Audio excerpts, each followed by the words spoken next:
Hello, chat. How's everyone doing today? I hope you're all doing super awesome. It's Saturday. I hope your weekend's going marvelously. Oh, can you not hear me? Hold on a second.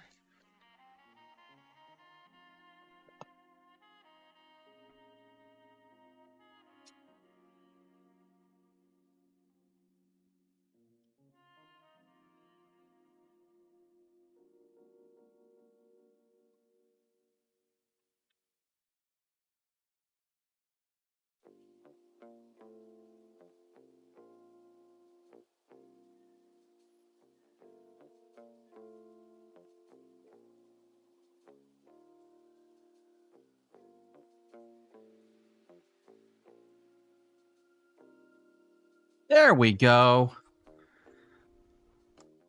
Welcome in, Sparky. Looks like I had the wrong microphone selected for my model. Apologies. That's what I get for having two instances of the program running, one for me and one for my good buddy Scuff over here. But hey, it's hands time. Look what we got. We got us a PS2, a little slim one, little slim guy. I like our slim PS2. The slim PS2 I think is really cool. Like that in the PS1, the little portable PS1. So what we've got here with this one, if we want to just jump right in, is the power doesn't work. Like it doesn't turn on. So I got a third-party power adapter because it didn't come with one when I bought it. And that's okay. I don't mind. This is just some cheapo one I got off the internet. It's very generic, as you can tell. But it should work, and we'll test that too. So we'll make sure this works. We'll test this out here in a second. But first, boink, we got to do announcements. Did I ever manage to fix the SP? I did. I got it working. I posted some pictures on the Discord of it, actually. If you want to go check it out, join the Discord and go to Other Media tab channel, and there should be pictures. Yeah. Join the Discord, everyone. It's a happy little community we're trying to build. And by a happy little community, we have one or two posts every once in a while from others, and then I'm mostly in there posting pictures and memes and, you know, posting about when I launch videos and stuff. So, join the Discord, please. It'd be nice to have more people to talk to.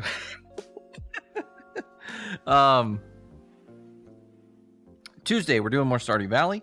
Let's see. Tuesday, Stardew Valley. Next week is going to be a little weird, especially come Tuesday. We might have some bad news on Tuesday. So I don't know if I'm planning on streaming, but depending on how things go, you know, it might not happen. But so next week, it's kind of up in the air. I might stream, I might not stream. I also still am without a shorts editor. So if you know anyone and want to recommend anyone, please let me know. I still need to find one because I miss posting shorts. I think we get a lot of really good content in here for shorts. Actually, our shorts were doing really well on YouTube and TikTok. So, yeah. So that'll happen eventually. I'll hopefully maybe I can work on finding one this weekend. Yeah, thanks, Sparky.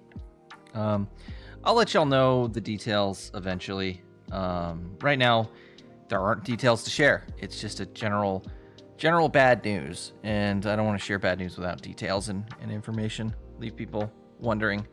And I'm also not sure how much of it I want to share. But yeah, Tuesday is going to be a day. So where did I put it? I wanted to show you guys some cool stuff I got for, I have multiple SPs that I'm going to be working on here soon. Oh, where did I put the bag of goodies? Hold on, let me find the bag.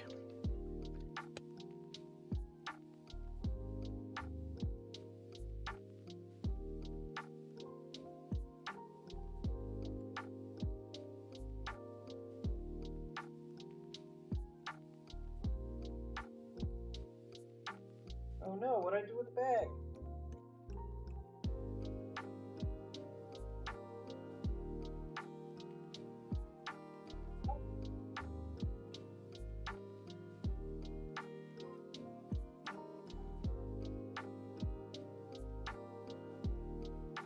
Ha! It was on my other desk where I edit my videos and streams and things. So let's move our PS2 out of the way. So let's see. I got a bunch of cool stuff.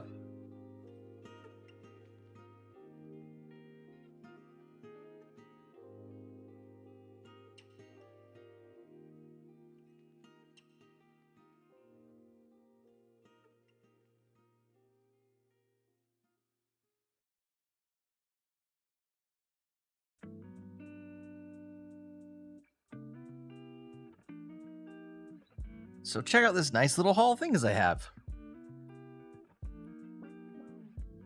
So we've got a bag here full of stuff. Oh, I gotta open this. Got our little X-Acto knife.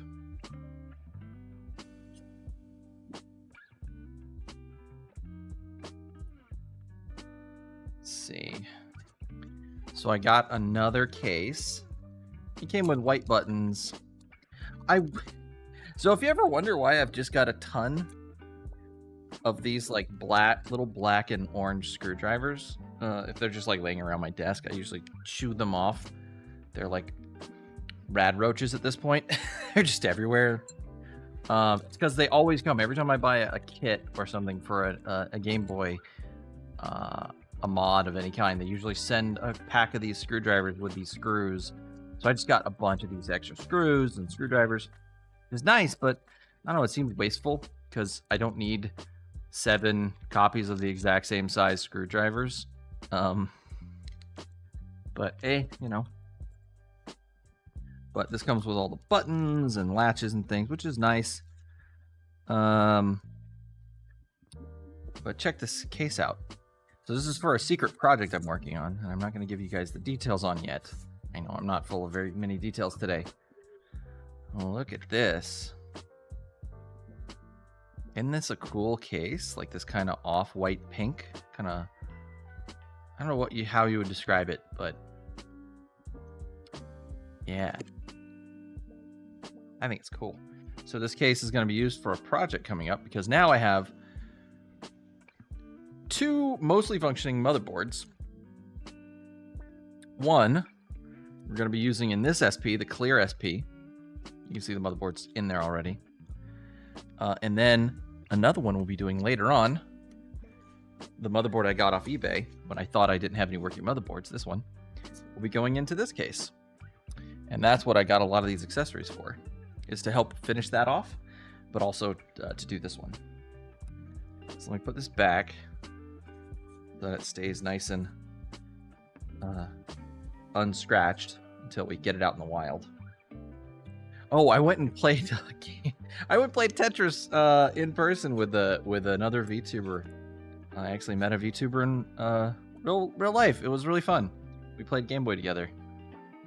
I'm not going to say who because I don't know if they want me to say, but I know the link port cable in that SP we worked on, the gold one, works. So that's super cool.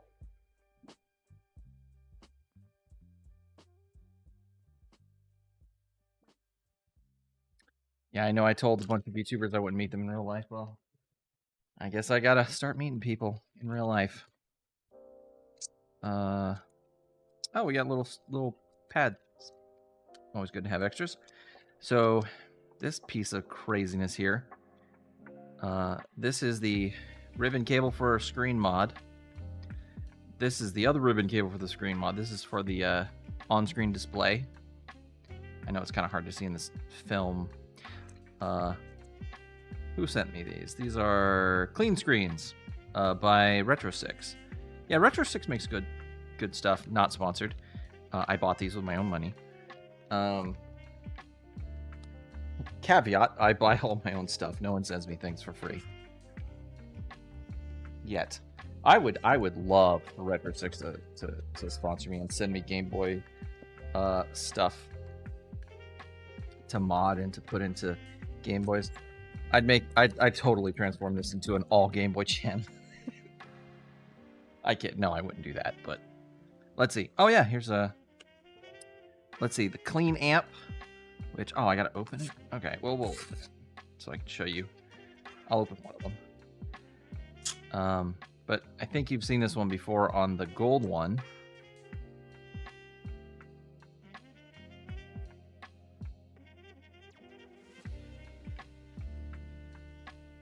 Yeah, check this guy out. So this is just a little flexible PCB with a couple chips on it. But this is a replacement amplifier for the Game Boy SP. I got 2 of them. And I have one on the gold one too. Makes it like 4 times louder. It's very nice. So we got 2 of those. We got this guy, which I forgot what this is. What is in here?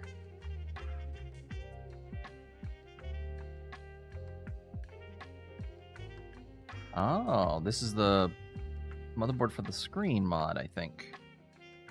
Yeah, so this is the motherboard for the screen mod. So we've got 3 connectors here. One goes to the screen itself. One goes to the, I think that's the one that goes to the screen. That's the one that goes to the Game Boy, and that's the one that goes to the controls. So those 2 other ribbon cables in the shiny bags go here. And then this connects to this guy, which this is, I'm not going to open this, but this is the actual IPS screen itself. Warning, test before installation. Yeah, this guy right here. So we're going to keep that nice and safe. And we're going to leave it in its packaging. Let's see. Just put the little board back so it stays nice and safe as well. But this is what drives the cool features the Retro 6 screen has. They've got this on-screen display that lets you change brightness, color palette. It's got a cool they're not scan lines. They're like LCD pixel gap lines. You can emulate different ones to get different looks. Depending on the game you're playing, it's kind of nice to switch between them. I already have this exact IPS screen in the gold one. I have a different IPS screen in this one, and I found out the screen that I have for the clear one that I was using doesn't have any cool features. It just it has different color palettes and brightnesses, but it doesn't have the cool on-screen display stuff for changing all those options.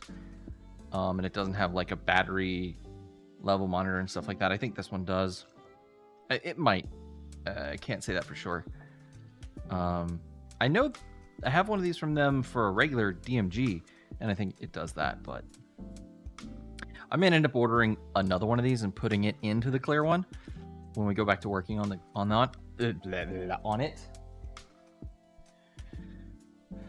Put this in the trash. Then we got this bag of goodies here. Got another speaker because I only have 2 of these. What is this? Funny Play? Yeah, they make these cool speakers. They're really nice. They sound really good, really clean. I got this for the secret project. Decorative, little backing sticker. Test before installation. Oh, hey, they sent me a keychain.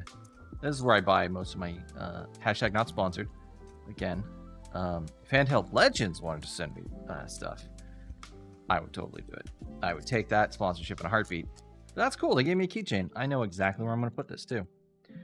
And of course, cards and stickers. I have a literal stack of Handheld Legends stickers. Let me see if I can. Oh, they're out of reach.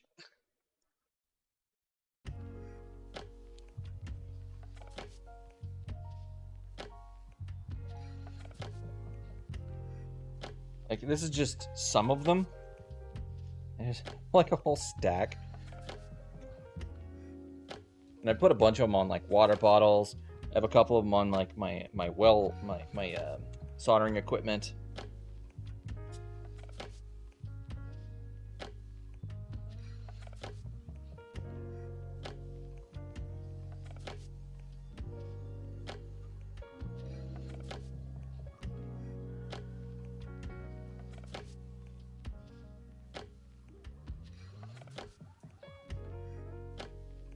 Sorry, I had to mute myself there for a second. Let's throw this guy to the side.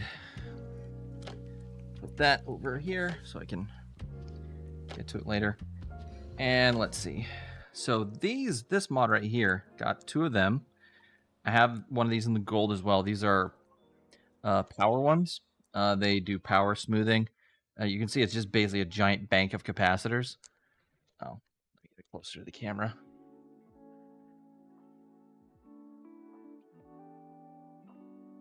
Yeah, it's kind of hard to see with the shine there, but you can see it's just a bunch of capacitors, and that smooths the power out because this apparently the screen, and I haven't been able to. I haven't done a ton with my oscilloscope yet, so I don't really know how to use it properly to confirm this. But what I've read is that the screens produce a ton of noise on the power plane, and that affects the audio. And so this helps to clean that up. So 2 of those. And then I got these. 3 of these. So these are a different USB-C power charging module. So yeah, you take the old charging port off and you put this USB-C one on. And I've already got a USB-C mod on both the existing ones, the clear one and the gold one. I can show you that right here. But it only does power. That's it. It doesn't do anything else. These ones, get one out. I also really like the, looks like they either had these injection molded. I think these are injection molded little spacers. Yeah, they look much better than the 3D printed ones on the other kit. Let me see, I have one of those 3D printed ones here. Like, look at that 3D printed one. You can see all the lines. The way it kind of looks, you know, like it doesn't look bad, especially because all you see is this part from the outside.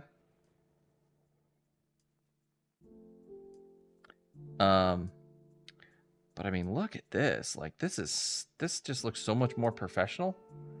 Like this one here. Like, look at that. It looks so much better. I like the way that looks. A lot better. But the main thing, if I can get a good shot of this on the camera, is you can see it uses a bunch of different pins back there. So the other one just has this pin right here. I don't really have a good pointing device. Oh, here we'll use a probe. So it's only using this pin here, which is the 5-volt rail. I can't get the... Come on, camera focus. Yeah, 5-volt rail. But this one's got, I think that's ground, and then there's left-right audio.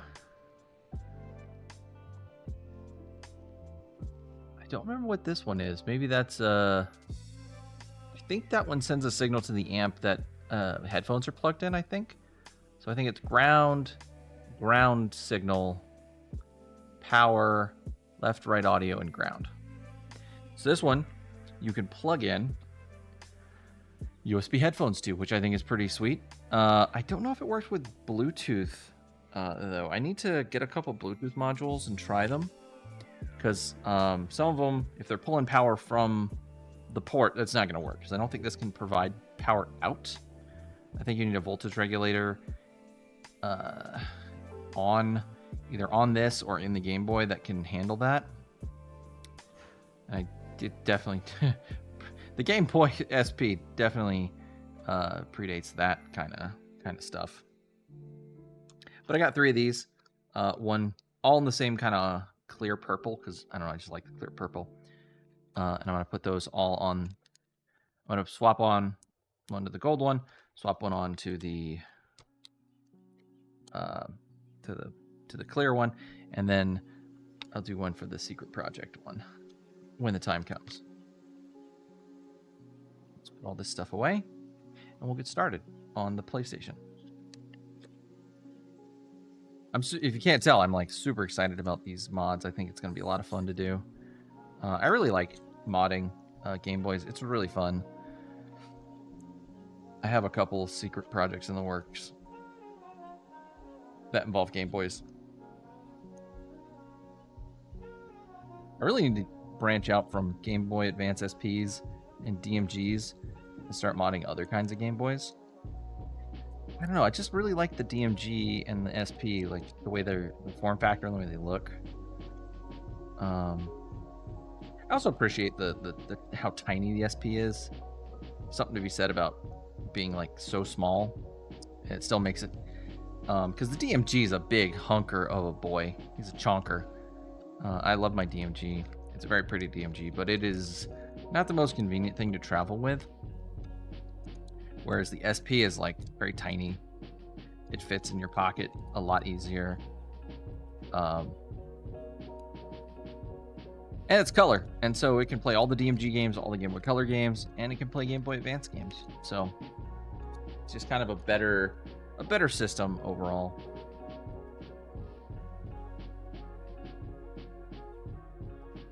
The fact that it's reverse compatible with all the other Game Boys that came before it is a huge testament to like their Nintendo's attitude towards the Game Boy and its legacy. Kind of wish they were a little bit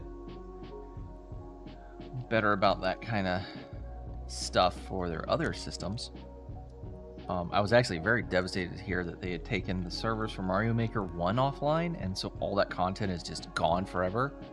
I really hope they kept a backup of it somewhere, so that they can, you know, maybe release those maps to the community. But knowing Nintendo, I highly doubt it, which is very sad.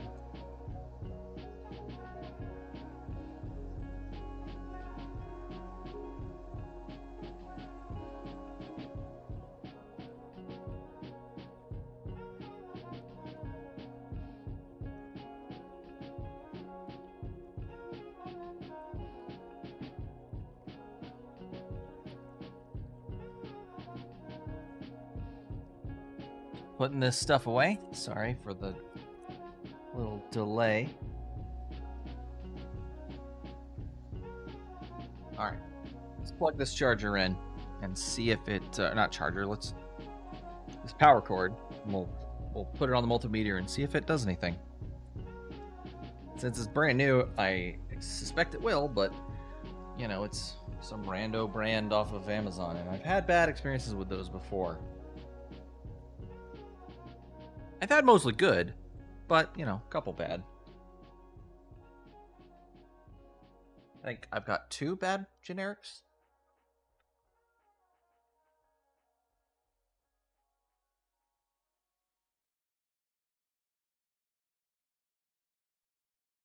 One of them had very clearly forged, like, certification marks on it.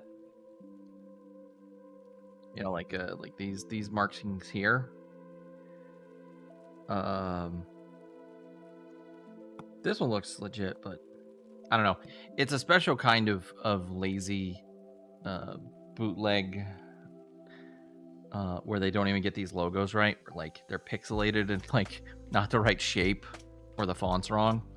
And it's like, you know, these agencies have high quality versions of these on their website, including, I think, completely scalable vector graphics versions. So anyways, if your bootleg's too lazy to do this, it's probably not a good product to be using. I mean, to be fair, it's just a little AC/DC converter, so it's not like a lot of high-end engineering had to go into it, but still, it has to do that. Do the minimum. That's some interesting. That doesn't feel like it actually has. So I bet that's hollow. I bet that doesn't even have the what is it? Just like a chunk of metal. I have a couple of these I bought to put on some cords that I made that are running to the consoles, actually, to keep the signal to noise ratios as good as I can keep them at 100, you know what, 150 foot long S-video cable. But anyway, so we're plugged in. Let's get our multimeter out. DC voltage. Let's see. What is this? It's positive internal, negative external. Let's do this.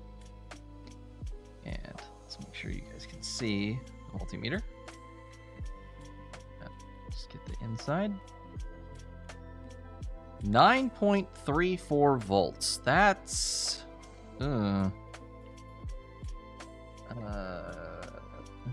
8.5. Okay, that's not too far off. I was like, if it was supposed to be 8 volts, being like a volt and a third off is pretty bad. But I mean,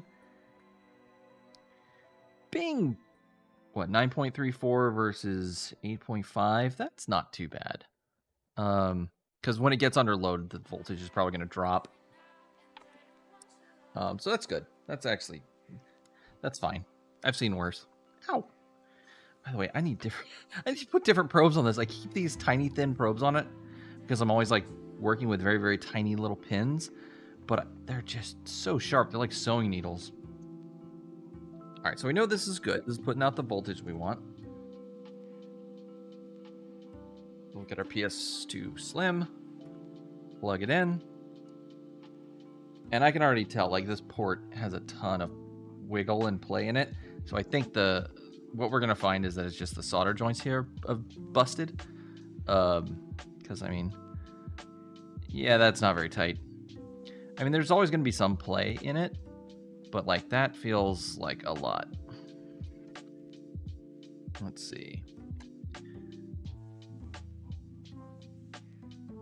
Yep, no sound, no movement, no lights. I don't know if this has lights. But yeah, it's definitely not doing anything. It is very much not alive. So, on to disassembly. Put our charger down there. Or not charger, I keep saying charger. Power cord.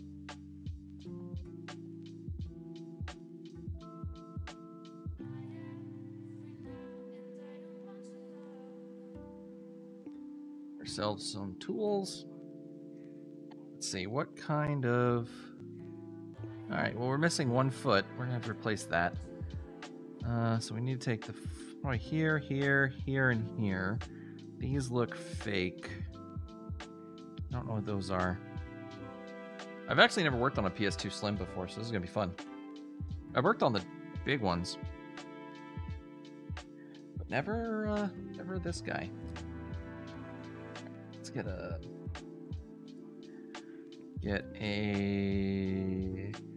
number 2, number 1. Yeah, number 1's probably the right size. Let's see. Yes. Number 1 cross.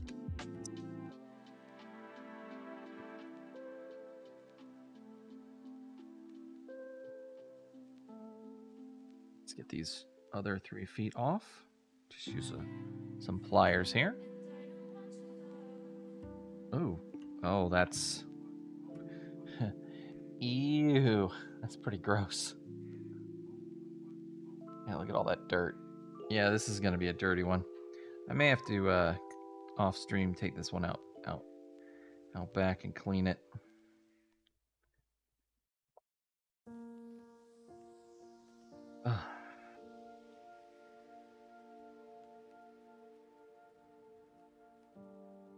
I just keep bending the crap out of these poor little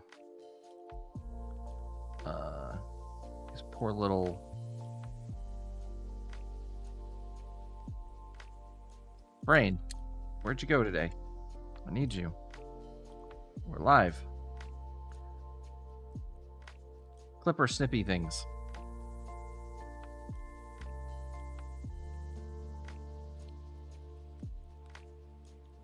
What in the world? Why can't I think of the word? I don't smell toast. I think I'm not... It's not a medical thing. Pliers? No.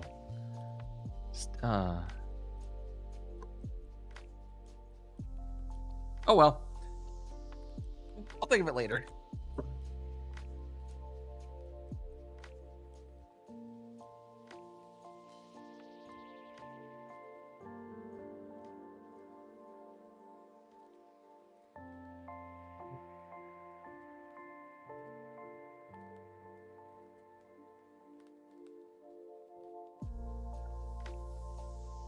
I'm drinking a canned coffee right now. Hopefully that'll help me focus a bit better.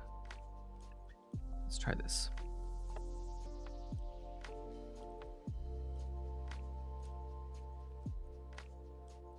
That's too thick. Oh, that's too thick too. Try the other side. No? Tweezers! Tweezers!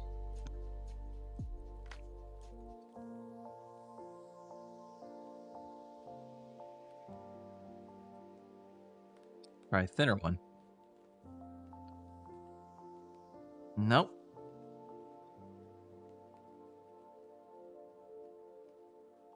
Try a thin and metal one. Ah, that got it. Oh. Oh, look at that. There's nothing there, chat. Oh. Oh my gosh darned. Put that back. Is that the same over here? Is it just going to be empty? Yeah. Nothing there. It's a fake out. Okay. Is that something? Oh, that does come up. Oh, those are actual real covers. Oh. Well, I've already learned something about the PS2 Slim, at least.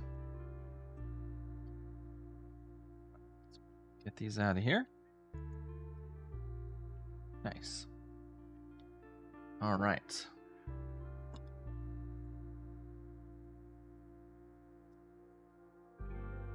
Go ahead and get these out of here.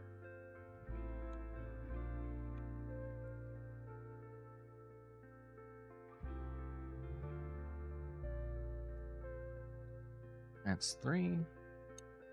Looks like there's a total of 6. I think it's actually 6 in the chunker one too. PS2 chunker. All right, let's see. Come off now. Well, we got our warranty void sticker. Warranty seal. Void if this seal on the PlayStation 2 console is ruined or damaged. So, fun fact, and I'm not a lawyer, hashtag not legal advice, but as far as I know, I guess since the 1980s, in the United States, these are not enforceable. You are allowed to repair your own things without any face of voiding manufacturer's warranty, as long as the fault that you get repaired for warranty is obviously the manufacturer's doing, not your own. Like if you open this up and you try to solder something and you bust it, you know, you're going to void your warranty that way. But cutting these stickers do not void your warranty. As far as I, the layperson who is not a lawyer, hashtag not legal advice, understands. Remember, I'm not a legal boy. I'm a Game Boy.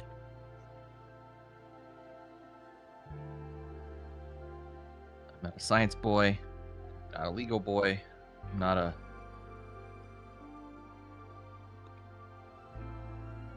math boy. None of those things are me. Alright, let's see. Are we going to come off now? Okay. There's probably snaps along the edges to hold this side down, I suspect. Yeah. Let's use one of these little plastic picks. These are so nice for these kind of little plastic snaps. So you can kind of get under there. There we go. Okay, let's... Now, I don't want to just yank this thing off because there's probably cabling. So when you're ever working on these, you always want to make sure you don't, not just a PS2 Slim, but just in general, you don't want to just yank the case apart because sometimes there's cables going between the top and the bottom of the case. And so if you yank them apart, you're just going to break a bunch of stuff. So in this case, I'm just very slowly pulling up and looking inside. And I can see there isn't really anything going across, at least on this side. So we're good. Let's try to pull this side up slowly, because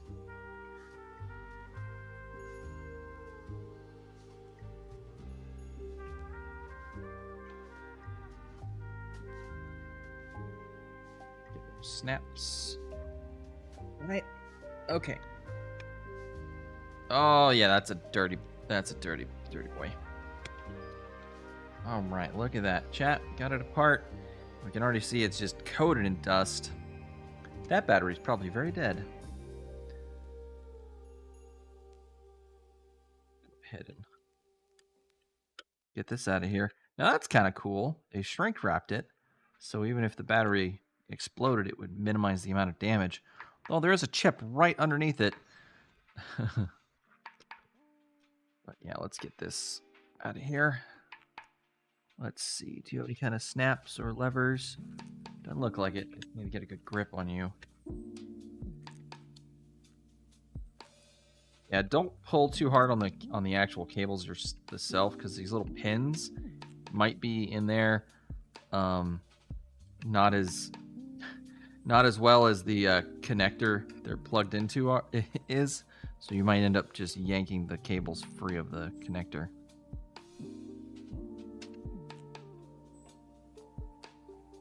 But I want to get this out because I want to replace that battery, because that battery is definitely not alive. I mean, I guess we could check it. This is what, a 3.4 volt battery? Let's check it. I'm going to leave it be if it's actually got a decent charge left. Let's get voltage DC. What the heck is going on with my multimeter?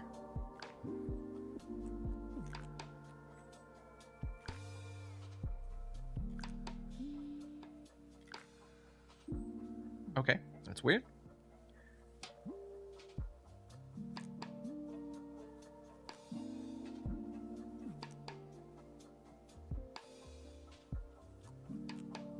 Why is it doing that, I wonder? Alright, anyways, let's get in here. 0.002. Yeah, that's a dead battery. It's a very dead battery.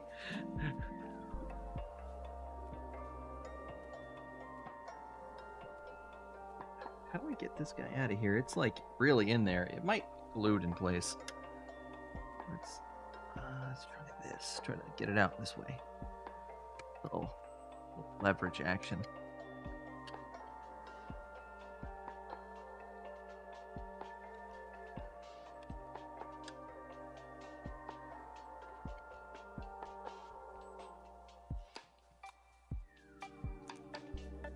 Be too rough with it. I don't want to be too gentle either.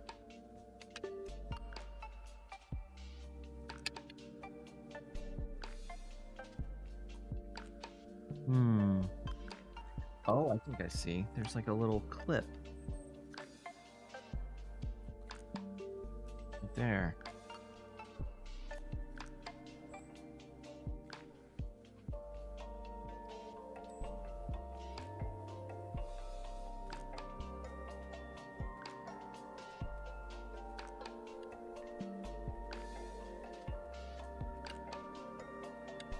Come on, Sony, let me in. Let me have this battery. There we go. Oh my gosh. I really do hate these kind of connectors like this guy. They're just the worst.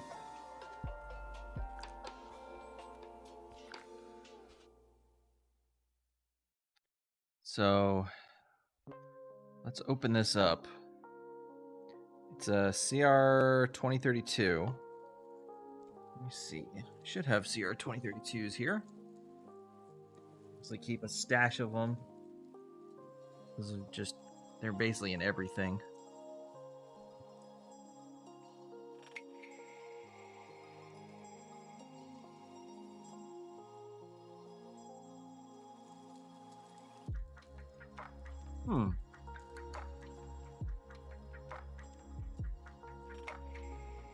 Is this gonna be a aluminum tape situation?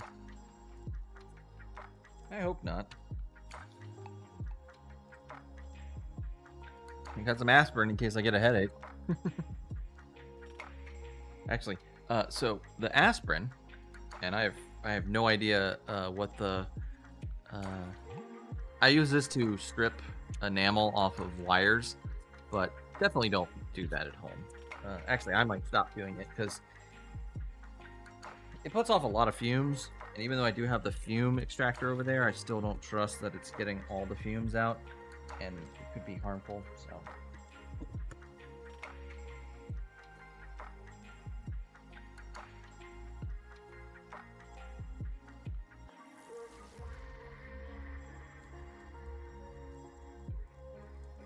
I found another multimeter. It's not super exactly super helpful right now.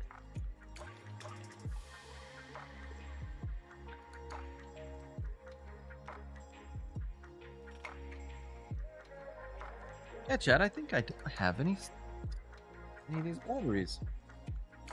I mean, the PlayStation will run without them. It's not the end of the world if I don't have one right now.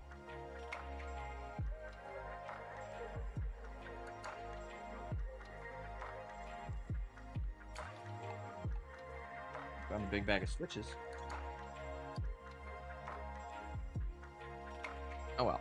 I want to open this up.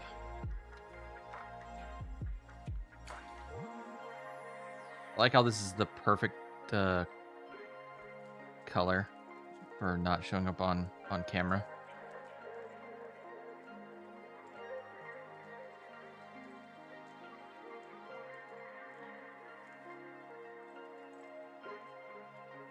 Oh, interesting. I've never seen that implementation before. These are literally they're not like riveted. What's it called? It's like this technique where they hit it with like a it's like a quick zap of electricity that goes, or not electricity, of heat that just sort of welds like instant arc welds, like a little spot on them. Yeah, that's unique. I've never seen that before. I'll have to find a replacement for that. I might have to order one.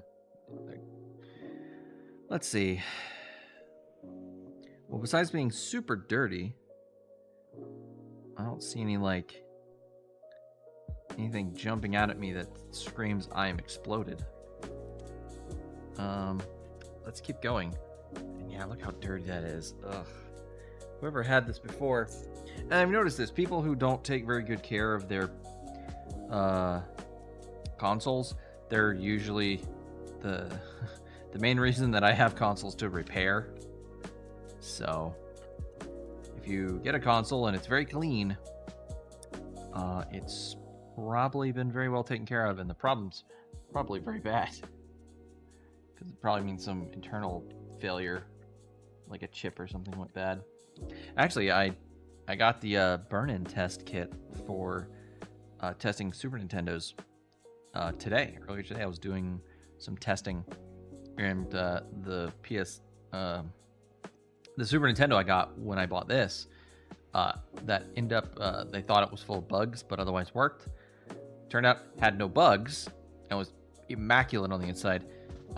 Yeah, PPU number 2 and the CPU are both burnt out on it.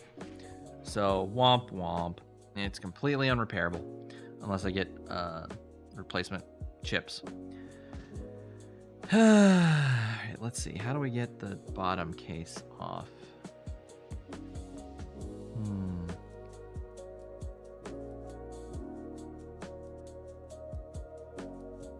Yeah, it's a bummer, but hey, if PPU1 is working, I might be able to use that in a later build.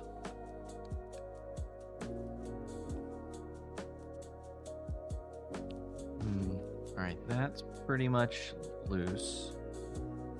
That's loose. Let's see, looks like we just have the one screw here holding this down, so let's take it out. Sparky. Have we named a character after you in Disgaea?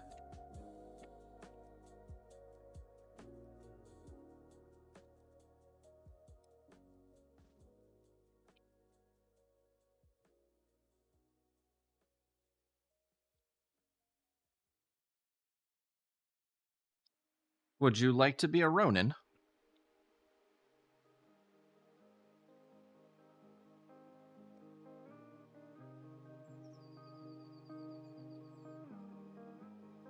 Ah, there we go.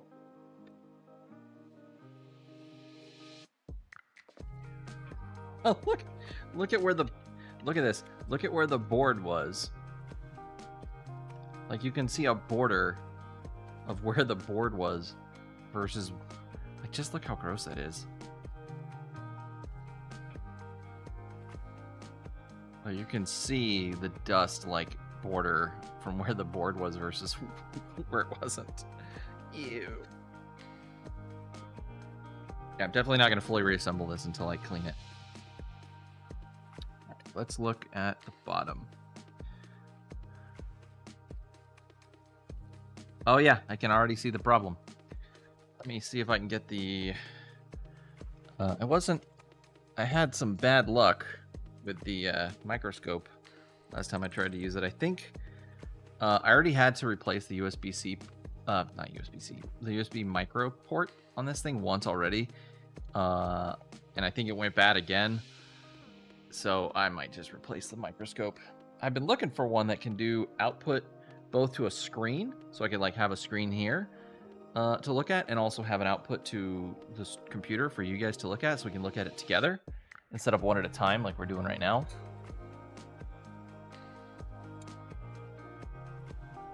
But I haven't been able to find one that wasn't like $10,000. Because when you look at like dual output microscopes, they're all like professional lab microscopes.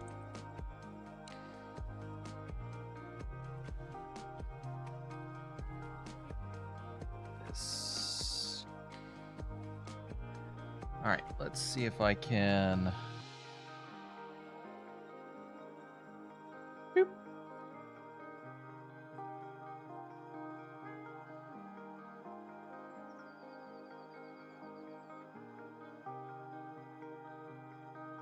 Anything? Oh, I'm getting an error on the stream deck. Interesting. 1 second, chat.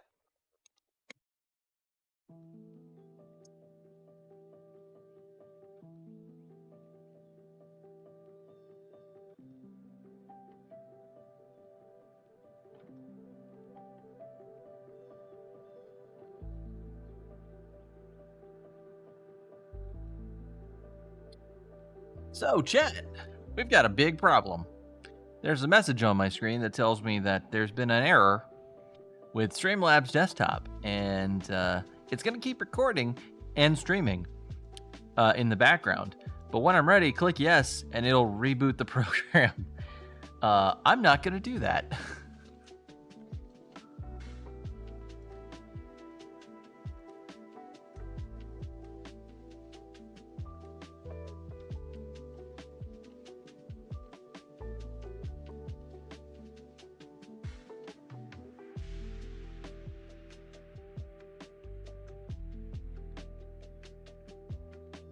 So, early break time? Nah. We're just gonna keep going. Because,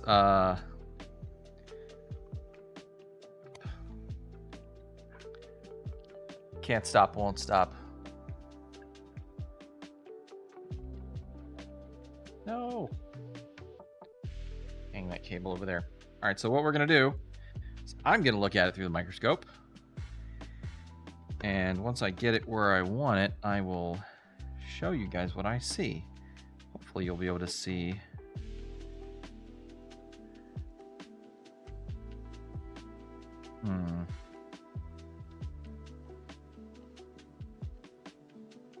See if I can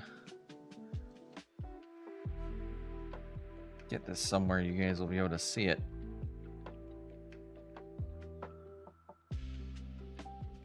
We're improvising, chat. We're improvising. All right. All right, chat. I think you can see that. So, look what happens when I wiggle.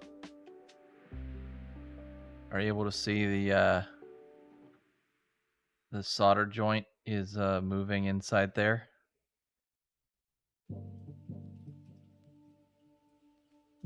It's really hard to see, but it's definitely wiggling, so.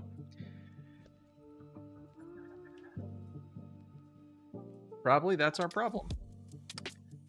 So let's see if we can fix it. This might be a very fast repair. Then we'll have to go work on something else. Which, as I showed you, we have plenty of things to work on, so. Go ahead and get, before we start, these are some pretty beefy connectors, so. Oh, I saw your message, Sparky, about the character. That I will, I'll name a Ronin after you. So what I'm going to do is before the next stream, I'm going to do some leveling just to get the characters up to a high enough level I can beat the game with. Or at least, you know, with the EXP they've been collecting through going through the story mode, I'll be able to beat it without doing any grinding, any more grinding, because the game is definitely built around the idea that you're going to do the extra activities before you complete the story. So like do a little of the story, do some of the extra activities, do a little more of the story, etc. Let's see, is that too big? Is that gonna be too big? That might be too big. So we want a big iron on our hip. So that we can deliver a lot of energy to the board. Okay, that's gonna be bigger than this one. I think that's the right size. Let's go with this one.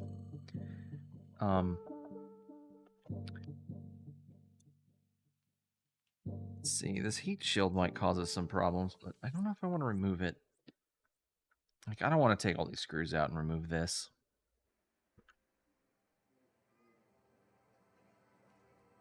Always change your tips when the iron is room temperature. Don't try to swap it out mid, like repair, like I've done a couple times. It's a real good way to get a really, really nasty burn that might send you to the hospital, which I've luckily not done. But patience is a virtue, especially when working with very hot tools that can do a lot of permanent damage. So be careful out there, chat, if you ever decide to do this stuff at home. Always use all the proper safety recommended by the manufacturer of the tools. So first we're going to add some flux, which I might get some different flux, because this is tacky flux. And I've been noticing like things get just way too tacky. And the tackiness is supposed to like hold things in place while you solder them, but it doesn't seem to hold well enough. And as soon as I start using like a hot air gun, it just spreads all over and just turns the entire thing into a big sticky mess. So I might go out and start looking for different kinds of flux. I just put that flux in the wrong spot. I was like, wait, that's not it. I'll clean that up in a second. Here we go. Actually, let me see if I hold this up to the camera if you guys can see. Because I can even see with the naked eye where the problem is. Let me hold this up to the camera, see if y'all can see it.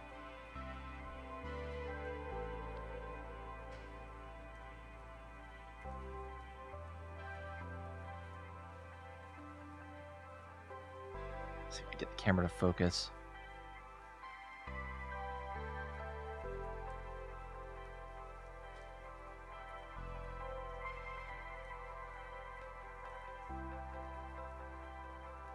There we go. It's doing better.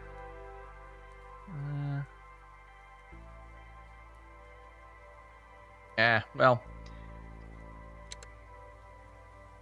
Let me get my phone and take a picture of it. I can at least show you guys on Discord later.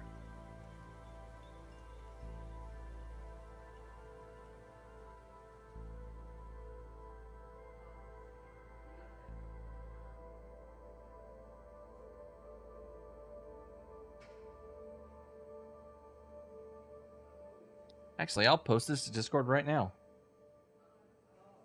So if you guys haven't joined the Discord, now's a perfect opportunity to do so. Let me not put my phone on camera there, so I dox myself.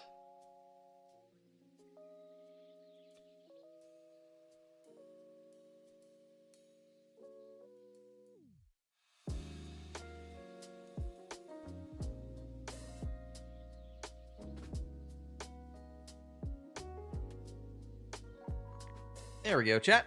You posted it, so head on over to our Discord. Check it out over there. So, we added our flux. So we got flux on here, which I keep run. You know, I'm going to take this off because I don't want to damage that. This little, I think is the power button. Yeah, so. Oh, and there's the IR blaster too. Cool. All right, so we've got some flux on here already. Let's do, zoom in a bit.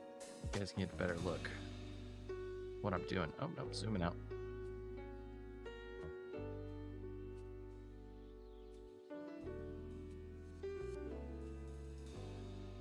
So I've got flux on here. And the first thing we're going to do is, because this is using unleaded solder, you can tell because it's kind of a dark gray color. We're going to add some leaded solder to this in order to, you know, change the mixture. Because the unleaded solder has a much higher melting point and it's much, much harder to work with. So if we dilute it with leaded solder, it helps get it off the board easier. But in our case, we're not even removing it from the board. We're just reinforcing that joint. I don't know if this would count as a reflow, where we are basically melting the solder and letting it flow back into position. Because I'm adding some extra solder.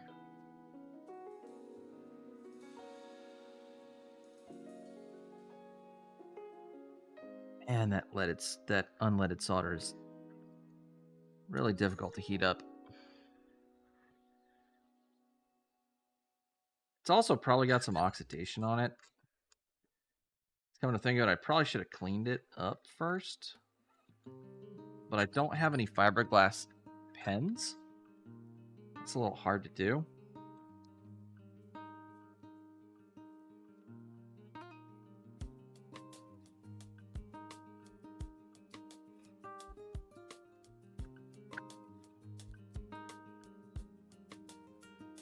Make sure these are all good. They're making good, solid connections. Oh no, my heat's going down. Go back up. I'm doing this at 550 Fahrenheit. But I'm actually going to increase this to 600. I'll look at these joints, make sure they're not like... You know what we're going to do? Because I don't trust that solder. Get a solder wick and just wick all that solder that's on there up. Add some more flux.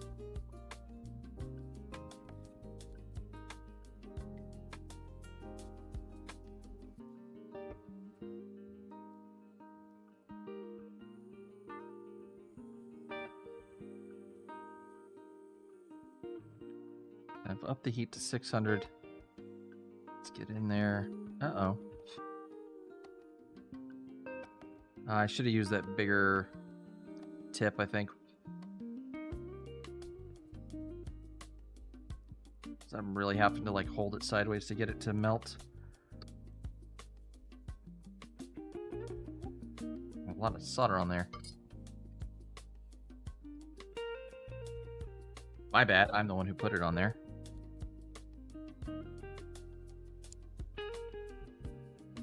Then a trash pile.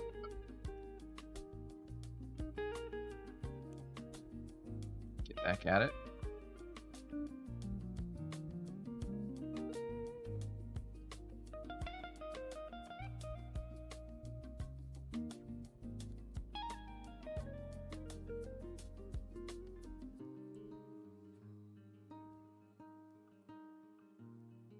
Okay. Go to the middle one.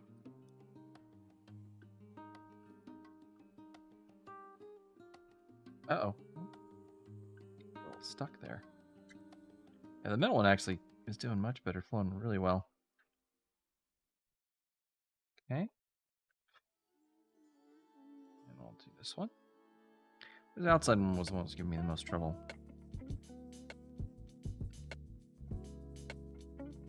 just doesn't want to. That solder just doesn't want to melt.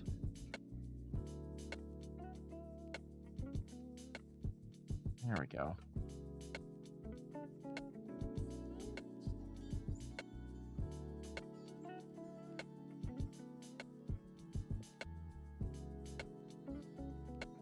All right, let's tin our tip back up.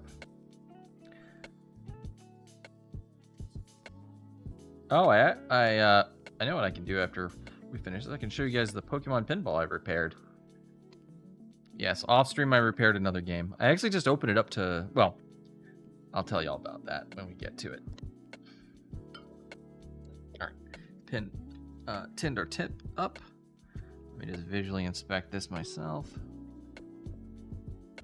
Got most of the solder off. Still got a little on there, and that's okay because we're not removing it. We're just wanting to replace this old solder and put new solder on. Get our nice purple alcohol, toothbrush.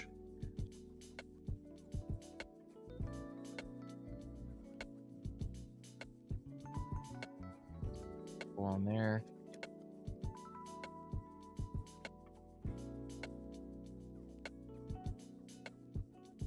Area with our toothbrush.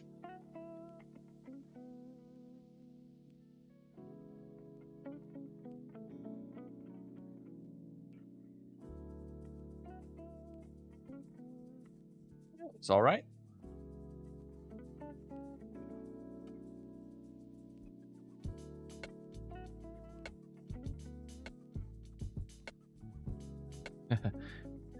I have to see, this guy looks like it came out a little bit when I probably pressed down too hard and pushed the pin a little. There we go. Yeah, it was a little crooked, so make sure that was fully inserted. And so now, just set this aside. Get our solder. Get some flux.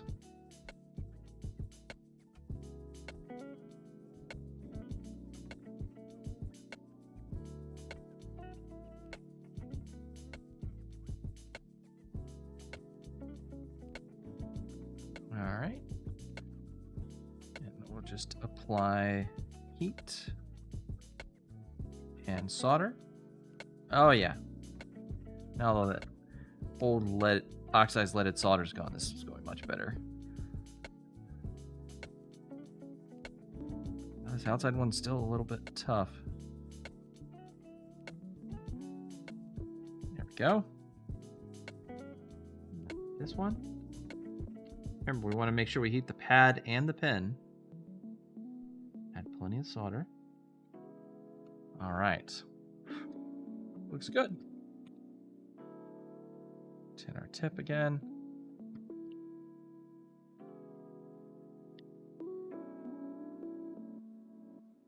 I actually got my sponge wet today on our thing because I figure I'm going to start using the sponge because it just makes the tinning a little cleaner. Let's look at that. Inspect those. Those look pretty good. Although I bridged between here and here the case and this outer pin, which I have a feeling that outer pin is not ground, so that would short the whole system out if I tried to power it right now. So let's not do that. Let's get that up. Let's break that bridge.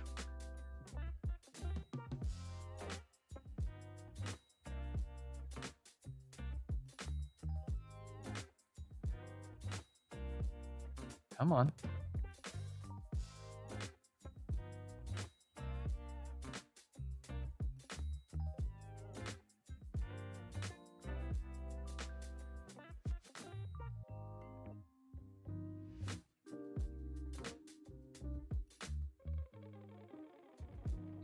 Not bridging to that case.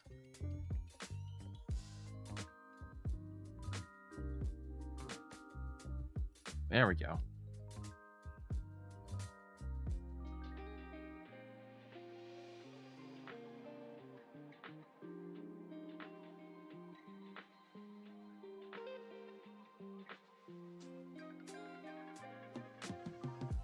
want to make sure we're making a good connection.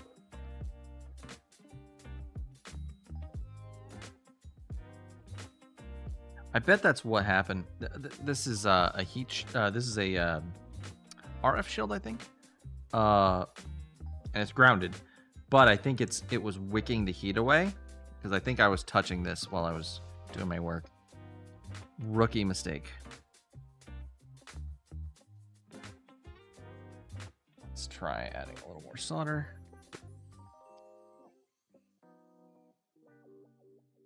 Oh yeah, that works way better when I'm not accidentally touching the RF shielding.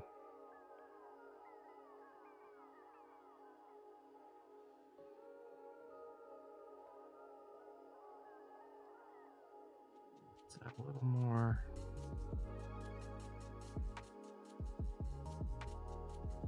The whole thing.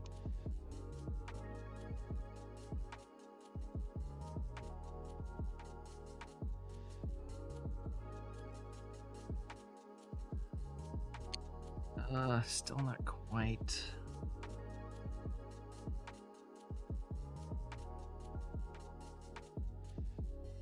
Just want to make sure I get the whole pin. Okay, good. That got it. That got it all the way around. So you want to make sure that's contacting all the way around the via.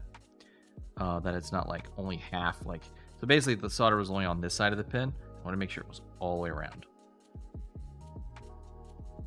And we'll tin our tip. Roll it around in the copper wire, and then we'll dip it in the sponge a little bit. Nice and tin.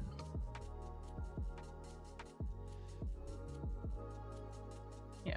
All right, let's lower our temperature way down, so when I turn this on again, it doesn't just jump right up to 600. All right, our spool of solder back up.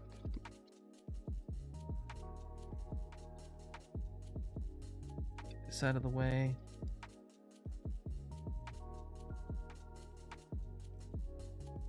A little bit on there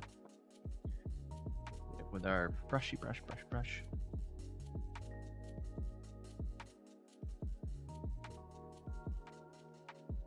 Zoom back out. We're brushing off the solder.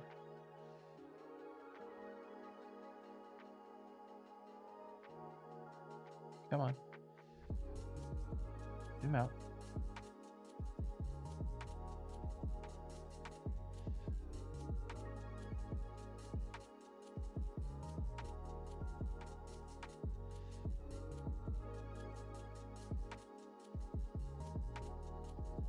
All right, so I see a couple of spots that aren't looking perfect.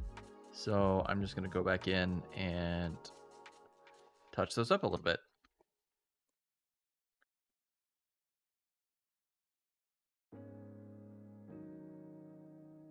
Add ourselves some more flux.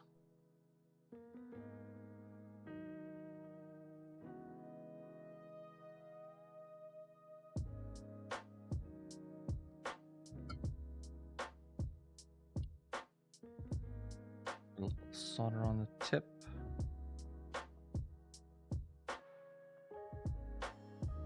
Just to help with that heat transfer.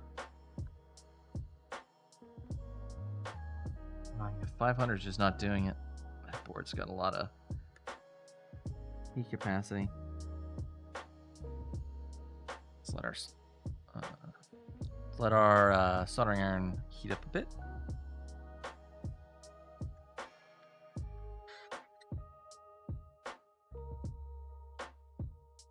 Okay. Let's see if I can come at it from this angle.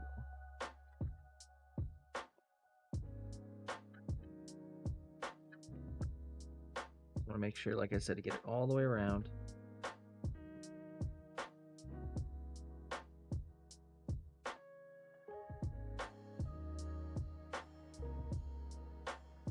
There we go. We get solder all the way around this pin.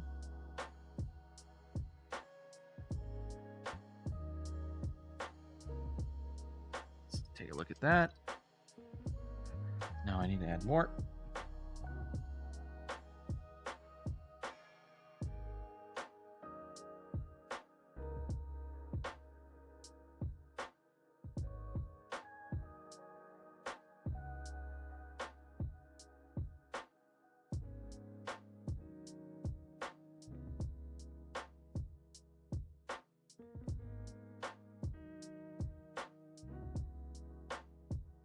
Oh, I think I see a problem. I think part of the via has disintegrated. That's why we're not getting a good connection all the way around that one. Oh yeah. Looks like that via is not doing very well. So what I assume happened is this took some trauma to the port. So something hit the port, like the cable that was sticking out of the port. And then that broke those solder joints. But all that force that was applied to it probably also damaged the vias. And so when I put some heat on it to get that solder off, it just finished it off. But hopefully there's still enough of those to make a good, of those vias still intact to make a good connection. I think there is, because I got some good, nice joints on parts of it. So if there was no via there at all, it wouldn't have anything happening. It just wouldn't connect at all. So let's give this another scrubbing.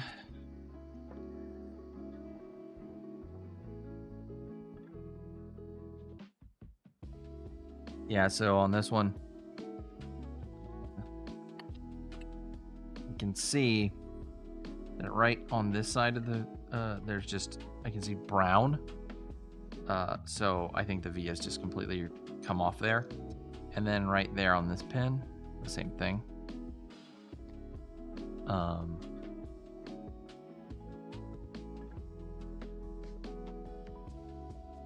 Zoom in for y'all. So right here, there's brown, and right here there's brown. So I think that's where the vias are damaged.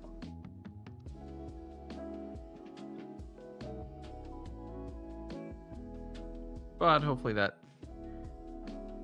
doesn't indicate there's additional damages.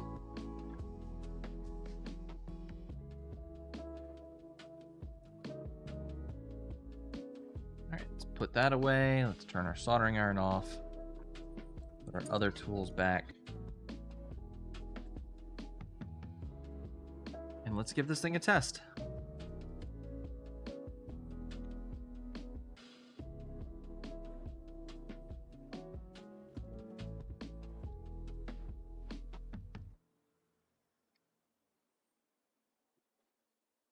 Where's that power switch we took off? Here it is. So we'll need to connect this back on. Where were you at?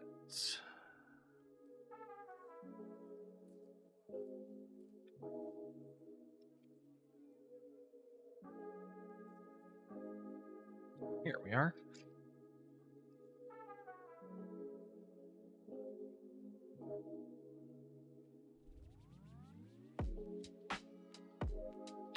Pop that back in. Come on. Oh, had it reversed.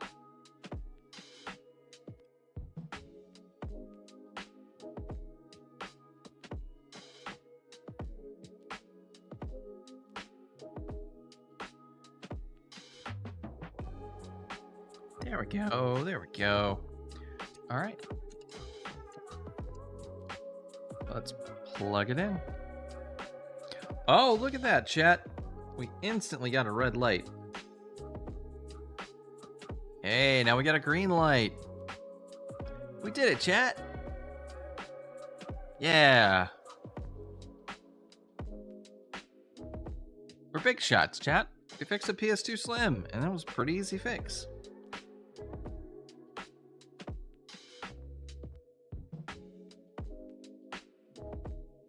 Yep, hold the button, it turns red. We did it. Yeah. I'm very happy about that. Well, I'm not going to put it back together, because like I said, this is just filthy. So, pull this guy back out. Leave it here. And, Yeah, now we've got another PS2 to add to the collection. Aw, yeah, thank you for the confetti, Sparky. And thank you for the congrats. Alright, so. That does it for that guy. Look at us. Being working PS2 owners. And that's how you get a PS2 for $20.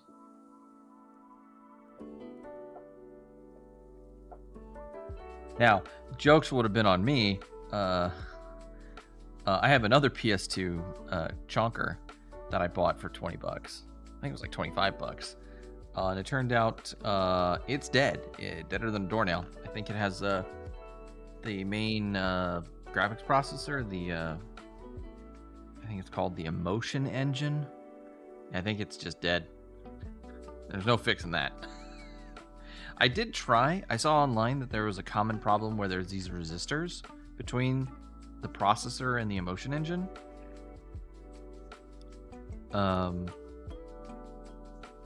That can burn out, and that's a common problem with big chonkers. But I tried metering them all, and they all had the correct values, so I don't think they're the problem, sadly.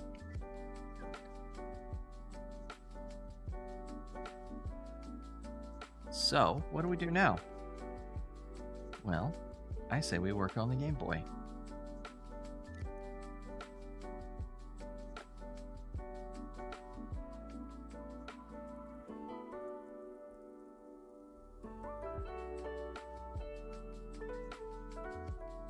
Let's go ahead and get this out of the case.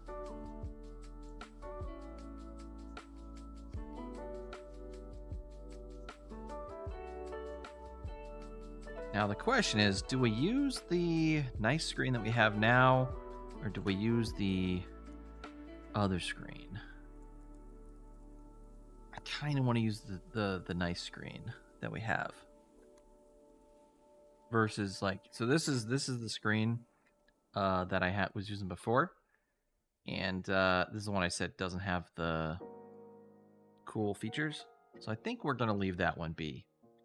We're gonna use the nice cool screen we just got, and I'll order another one for the Secret Project Game Boy when the time comes. Let's see, I gotta find one more mod.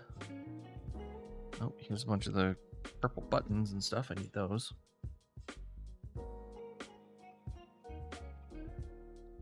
Oh, hold on, chat. Let me see if I can't find this. There's one more mod I got, particularly for this clear one.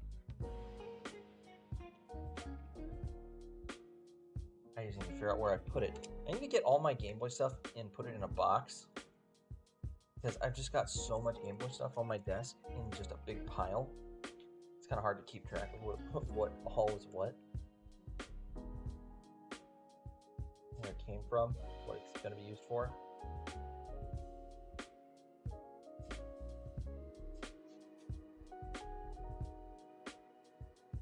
Bluetooth modules. There we are. Boink. Nope, don't need these buttons.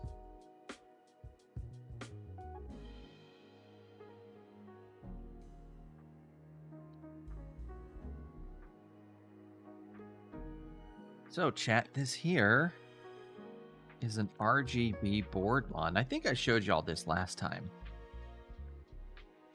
So we're gonna install this on this Game Boy and then put the Game Boy into this clear case. Come on out. Boom. All right, move that over there. Don't need it anymore.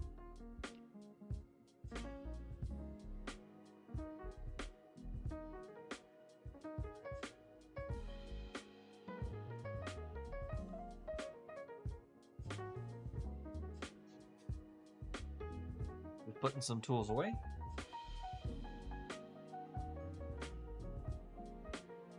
Drinking my canned coffee. Mr. Brown, also hashtag not sponsored.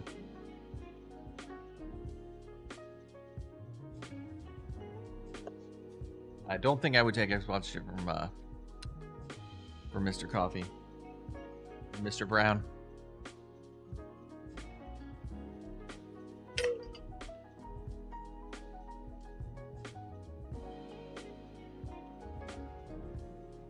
Can you imagine me doing plugs for Mr. Brown? That's just silly.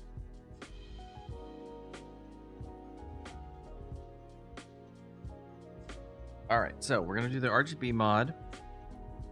We need the battery, but later. Let's see. We can use the amp that we bought as well.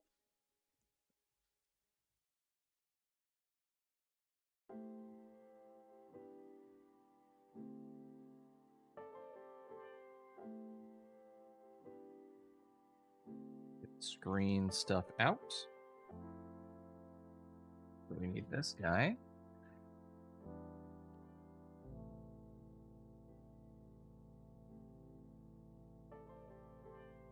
This fun lad.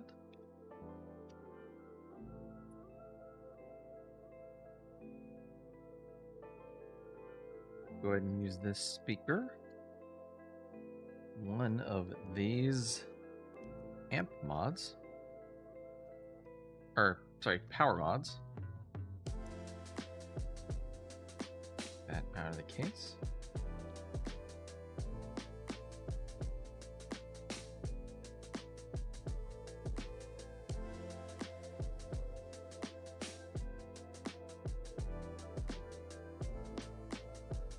Gonna need one of these shiny boys.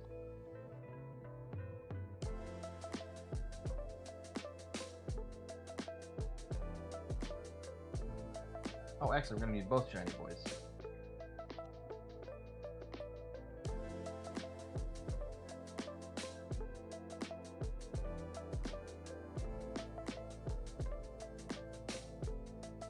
Oh, by the way, chat, this is one of the boards I revived. And I don't know if you can see all the work I did to those pins. Might not focus or show very well. That stinks. We can't get the microscope working. But I spent like 3 hours like re-soldering all those pins on there. On the CPU, so I am shocked I got this working. I'm very glad though. Get another shiny boy. I wish every company used these bags. They're so cool. They remind me of my arms.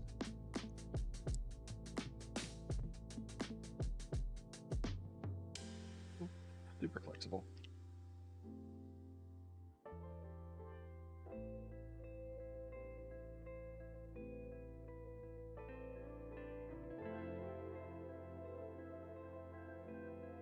All right, speaker, screen.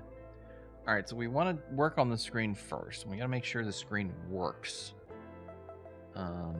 So actually, we are going to need this bit back for that testing.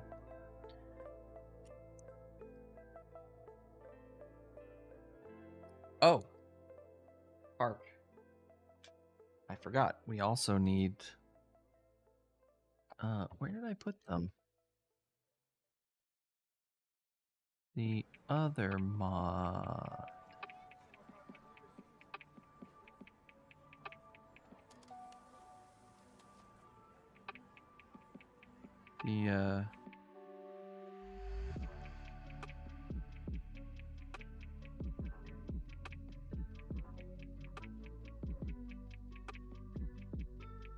The USB ports. Where did I put those USB ports?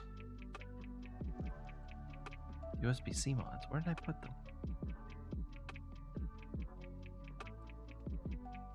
Oh, also I forgot. Yeah, we need to. I need another one of these before I put that PS2 back together. Where did I put those USB-C mods?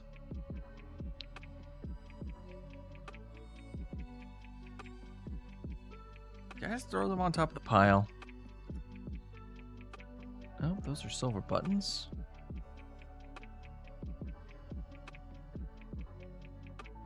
Random Game Boy stuff. Bluetooth modules, more buttons.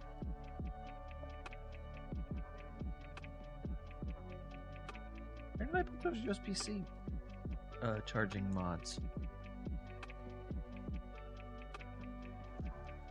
Chat, I think I would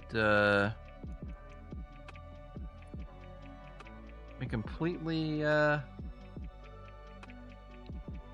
lost if things weren't in my own. Like if any of this stuff had to be stored outside a 6-foot reach, I'd never find anything. Because yeah, I forgot I totally threw those in this little bag, which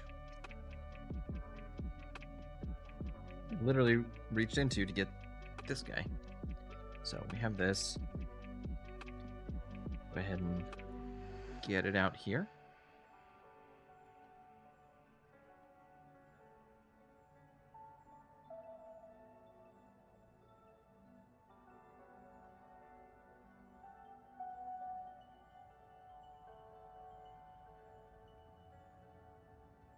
All right, we're gonna need the battery. Put that in. Put this in here.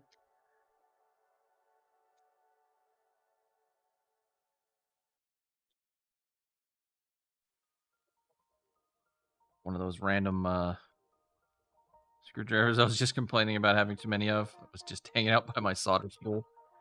Because I shouldn't throw that over there. I'm probably gonna need it here in a second. Keep it nearby.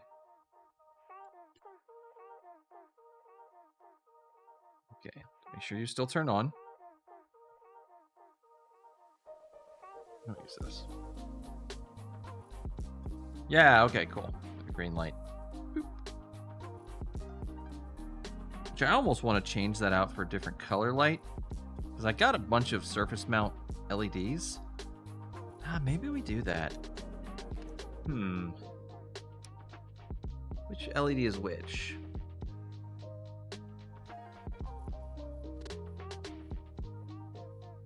Let me check something, chat. I'm gonna be right back. I'm gonna see which color is the charging color.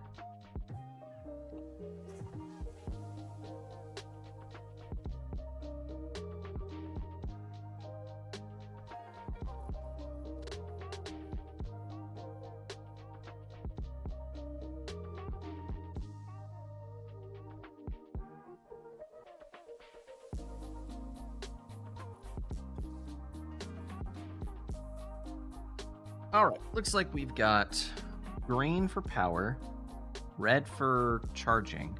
I don't know what this light is. Or maybe that's the green power light, and that I don't know. Yeah, the top one is green. I should look up what these three lights are on the board. 1 second, chat. So I might decide we need to change those colors.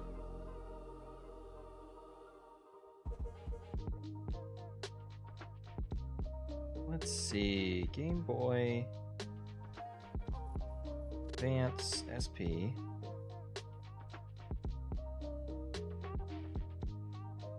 LEDs.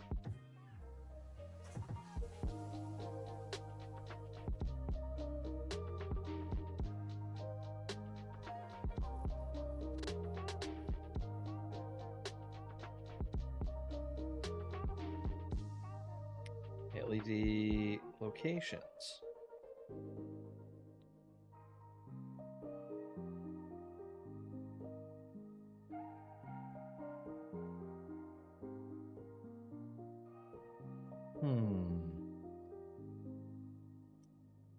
Let's look up Game Boy Advance SP. Game Boy Advance SP schematics.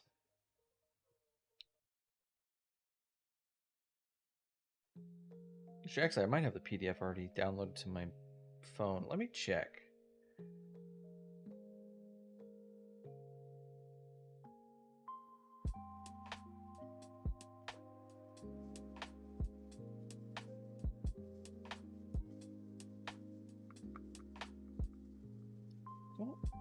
Doesn't look like it. No, just a bunch of videos and memes. If I do have it downloaded on here somewhere, it is buried. So let's just get a fresh one.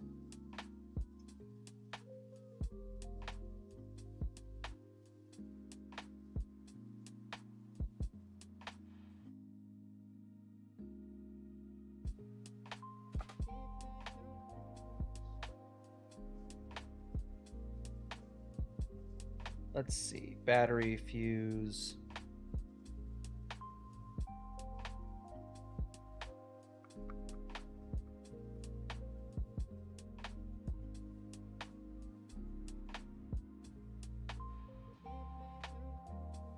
Cartridge.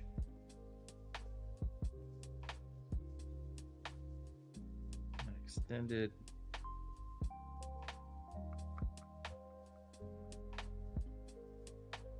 Ferrite beads for the charging port. Button layout. CPU to memory. LCD light switch. Here we go.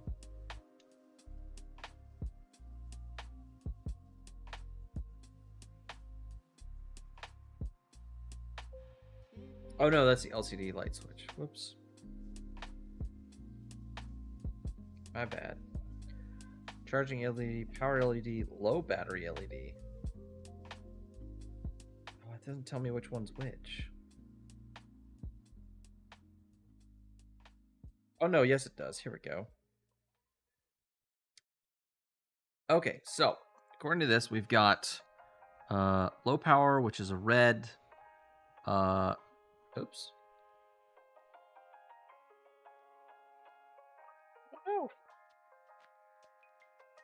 Back on the PDF.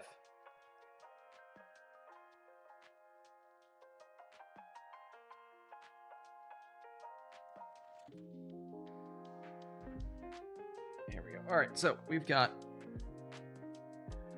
Let's see, we've got. Let's see. Yeah, here we go. Our low battery one is red. Our power is green. And our charging is orange. And let's see. 3 is the orange. 2 is the green. 1 is the red. Let's see. Are they labeled on the board?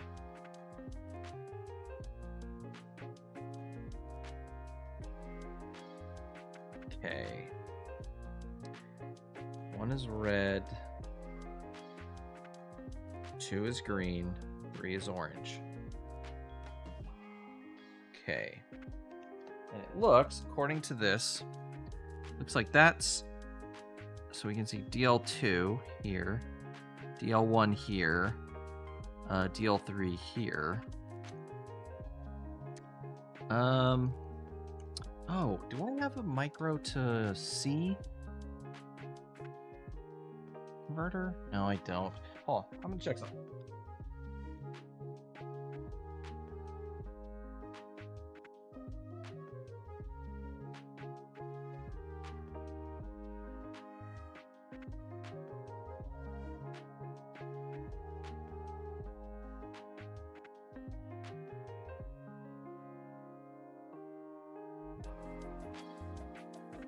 Okay, so when I plug it into USB-C, this one lights up. When I turn it on, the top one lights up, which that makes sense. So that is 2. Okay, so last time, just so I don't muck it up. 2 is green, which is on. Charging, which is the bottom one. 3 is orange. And then the top is red. For low battery. So low battery, red. Playing, green. Charging, orange. Now I've got a whole box of LED different colors. And it is 9 o'clock, so we do need to go on our break. But we can think about this while we're on break. Get them out here. Unfortunately, they're next to a pile of laptop parts. A lock in the drawer.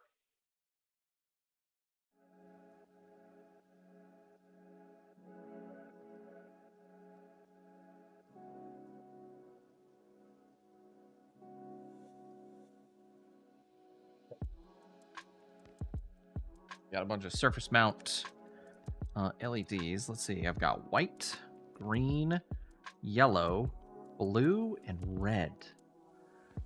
I don't have any green. I thought I had some green. Oh, no, green. Okay, so green, white, yellow, blue, and red. Now, I think I like the idea of low power being red and on being green. I don't know if I like charging being orange. Maybe we swap out the orange for blue? What do you think, chat? Do you think we should swap the orange LED, the charging for a blue LED? Or, since this is kind of a purple theme, we swap the green power light out for a blue. So it's blue when it's on.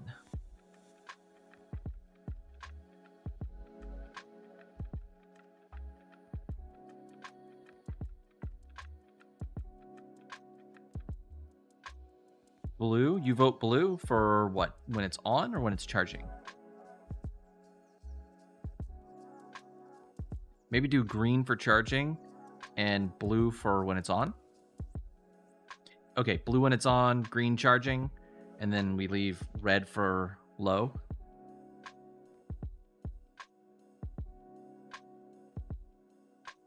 Sounds good. All right, we'll keep these and we'll put these back later. So I don't feel like moving those laptop parts again. All right, so we got these little surface mount doohickeys, which, oh, they're so tiny. Look how tiny these are, chat, if that'll focus on it. They're like itsy bitsy. Come on.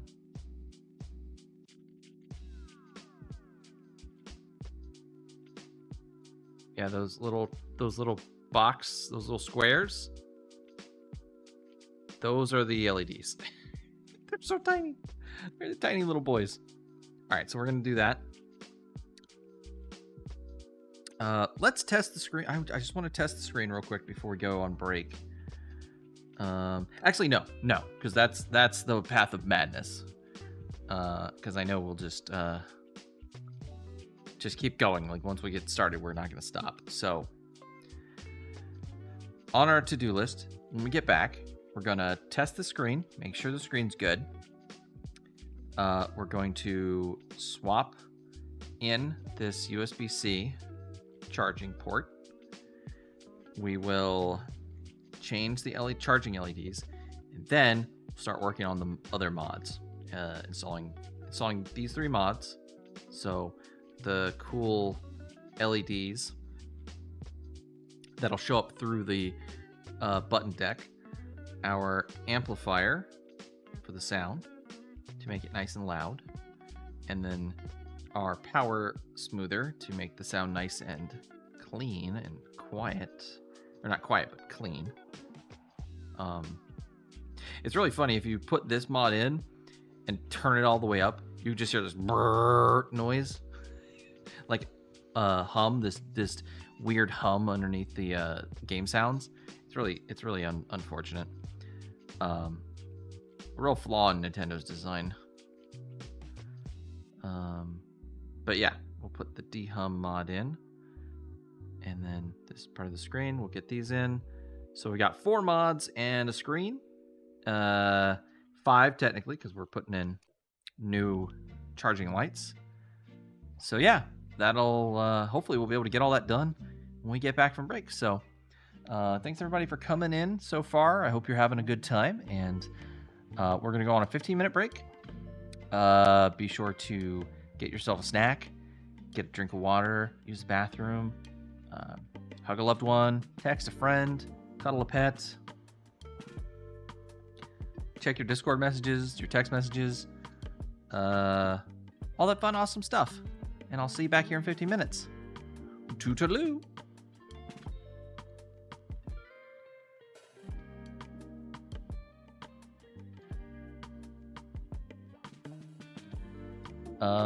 The scene didn't change, did it? Womp womp. All right, I'm gonna go restart the stream as part of the our part of our break. So, yeah, I know it's scuffed. We've had no, like, I have been having such bad luck with scuff. The last time, hold on. I'll let Scuff tell you. Scuff, tell them about how our technical issues have been because of OBS's ridiculous updates. Aw, also, thank you for the head pats. I'm sorry the head pad animation didn't play. Retro, OBS is broken. blame OBS all you want, but we all know deep down it's just your lack of tech skills causing all the issues. What? My lack of tech skills? That's so mean! Why would you say something so mean? That's really mean. That was unexpectedly mean. Wow. Okay. Well, I'll see y'all when we get back from break. Bye.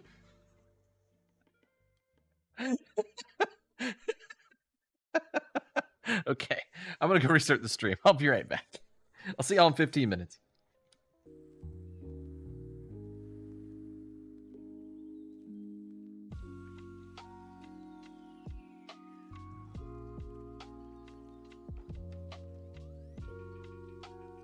Hey, chat, welcome back.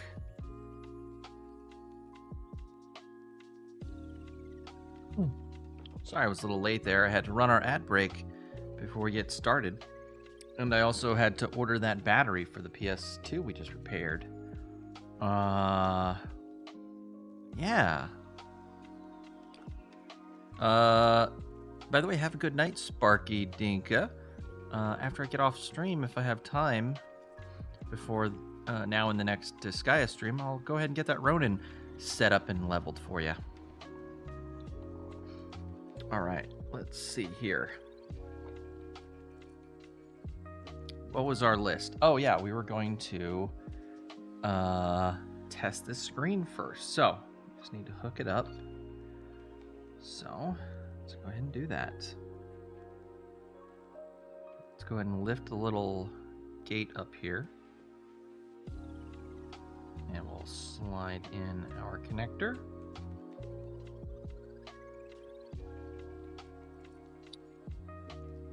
I believe goes in like this. Yeah, I think so. Let's get it in there.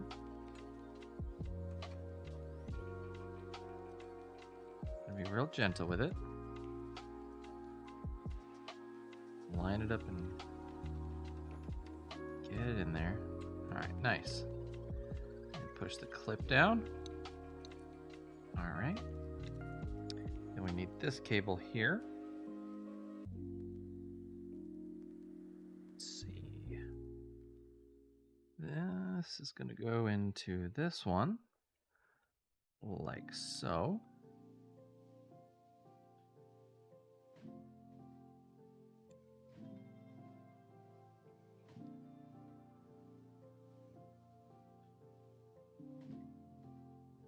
Come on. Oh, I forgot to take my my watch off. Show you guys my Pip-Boy watch.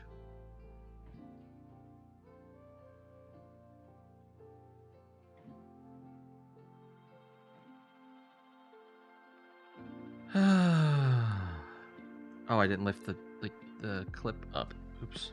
It's like, why isn't it going in? Because I'm being dumb. That's why it's not going in.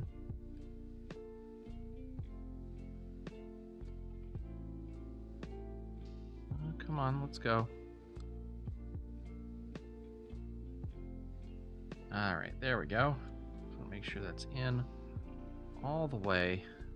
Clip it down. Then we have to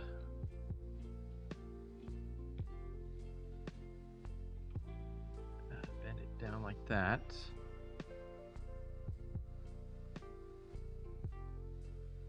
Just do a little rotation here. Oh yeah, it goes in there nice.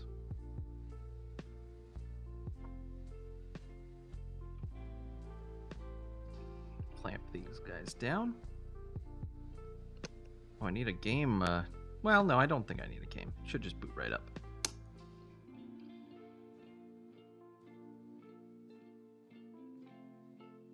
There we go.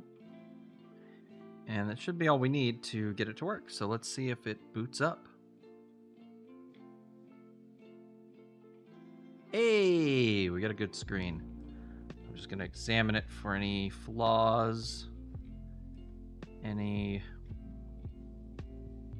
dead pixels. Doesn't look like it. Looks good. We're good to go. All right. Let's get this open.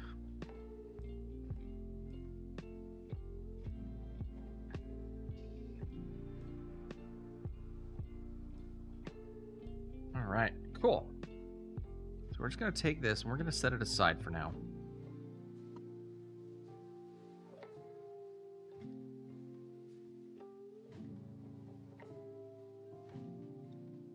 Get this battery out of here. We don't need this, so we're going to put this aside as well. I lied. We need that. We definitely need that. Hold on. I'm going to get this battery and case out. Or this battery out of the case and then take the case off of the Game Boy. Because we don't need the case right now. We just need the motherboard. All right.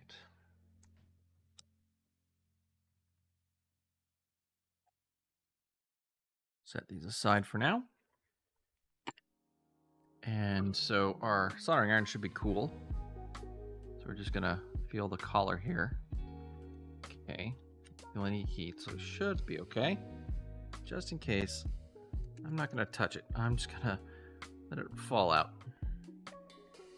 And we're going to switch tips to a finer tip.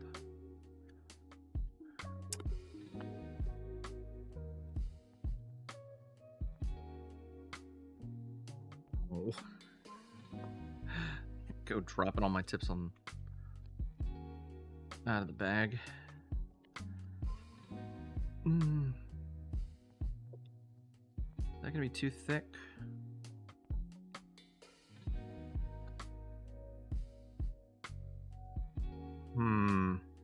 I think this one's gonna be too thin. This one's a little too thick, maybe. But I think we'll go with this one because I think this one's too thin, and I'd rather have one that's just a slightly too thick than one that's too thin.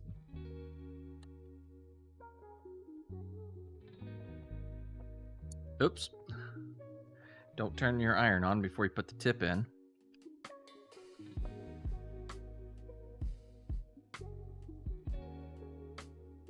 Let's tighten that down. Good. All right. Turn our soldering iron back on.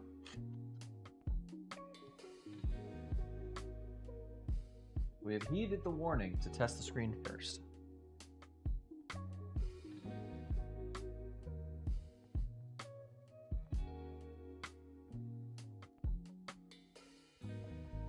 Yeah, we need to take this little piece out.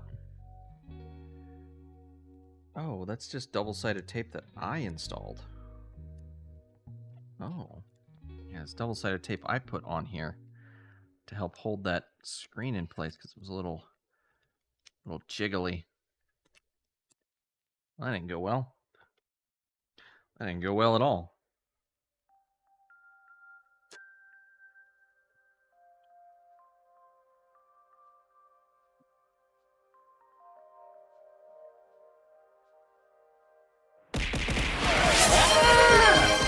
Well, if it isn't Legendary Jelly, hello!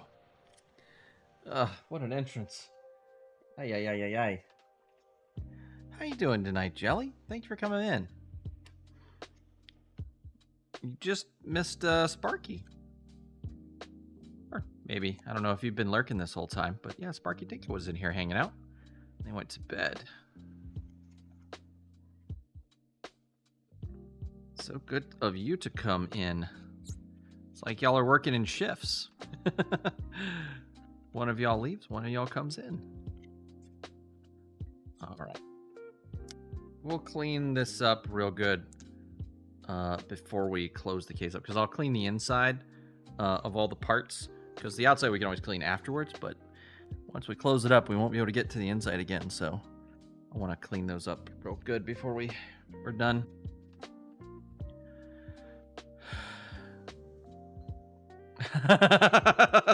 I appreciate the restraint. My good jelly. All right, so we're gonna get this mod off, and the way we're gonna do that is we're gonna zoom in.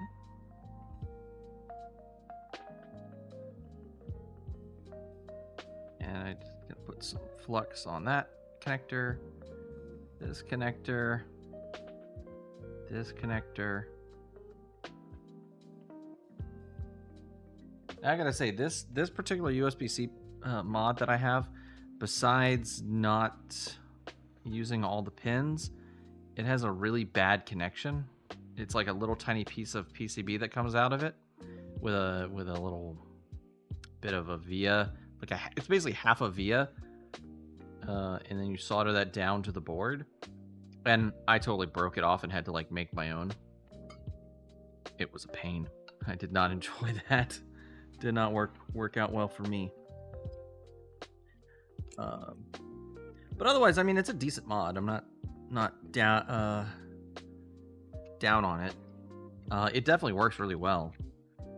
It's just definitely not as I don't know. It's a little fragile. It's my criticism.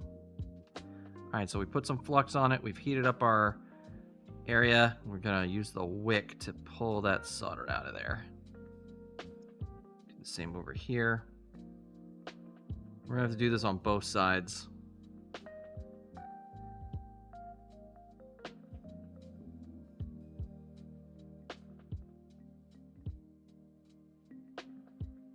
Iron at 550. Looks like it decided it wanted to drop to 450. Now we stopped being able to melt. Let's get that temperature back up. All right. There we go.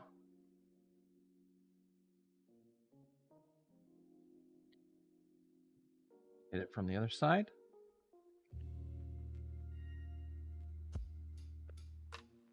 The rest of it.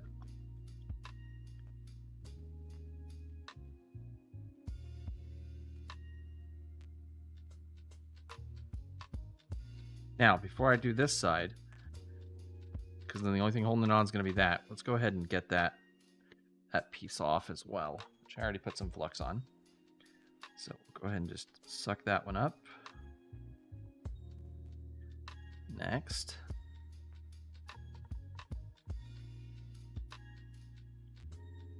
Come on.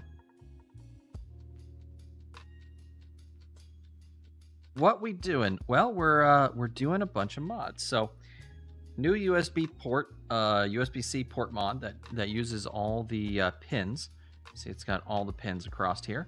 So it supports USB-C audio, which is cool, which this one doesn't. So we're swapping this out. Then we're changing out the indicator LEDs. For different colors. We're going to do green when it's charging and blue when it's on, which that'll be pretty cool, I think. Then we're installing a power smoothing mod to make the audio sound a bit better. This one right here. Then we're going to be installing an audio amplifier and then an LED board, which this is cool. So this fits over top of the motherboard here and has all these LEDs on it that light up when you're playing the game or the system on. Isn't that neat? But we gotta install that last. So we're gonna install everything else, and then this will be the last thing we put on to the motherboard before we get everything installed. Actually, we're probably gonna have to get this in the case first because we've got to install this under it, and this goes to the screen. This is the this lets you control everything from the screen button here. So we've got to get this guy installed. I think it's here to there, that one. Yeah, I think so. I might need to take a quick break and look at the instructions, make sure I got everything soldered to the right locations, but... Well, I hope you enjoy. But first, we got to get the old USB-C mod off. Which I think looks like I got all that off, or the majority of it off. All right, let's get this, rest of this out of here. On this ground here.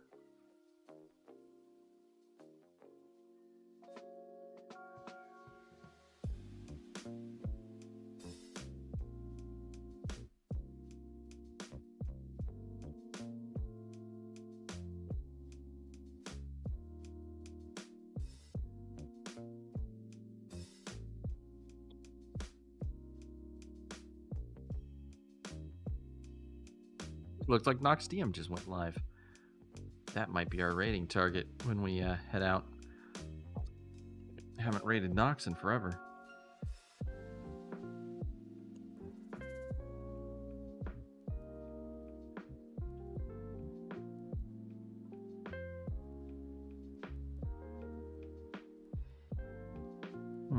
Still on there. Could you explain what and how the mods work? Yeah, actually, that I totally will. Let me get this piece off, and then we'll go over it. Because it'll be easier to explain when I've got the bare board. Here. Let's apply a little heat and lift at the same time.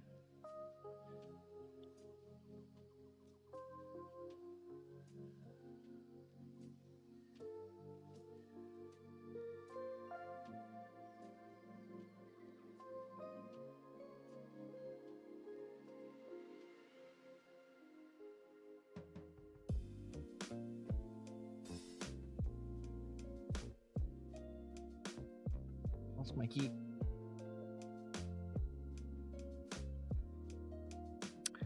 So this mod in particular is pretty cool. It's just it works in a really simple way too. Let's get some heat on here so we can lift this. Come on. Okay, there we go. This one up. Oh, here we go. Aha, got it off. Okay, nice. So let's tin our tip. Keep our tip nice. Tin our tip, tin our tip. Oh, I forgot to explain what I did to fix the Pokemon game. I'll do that later.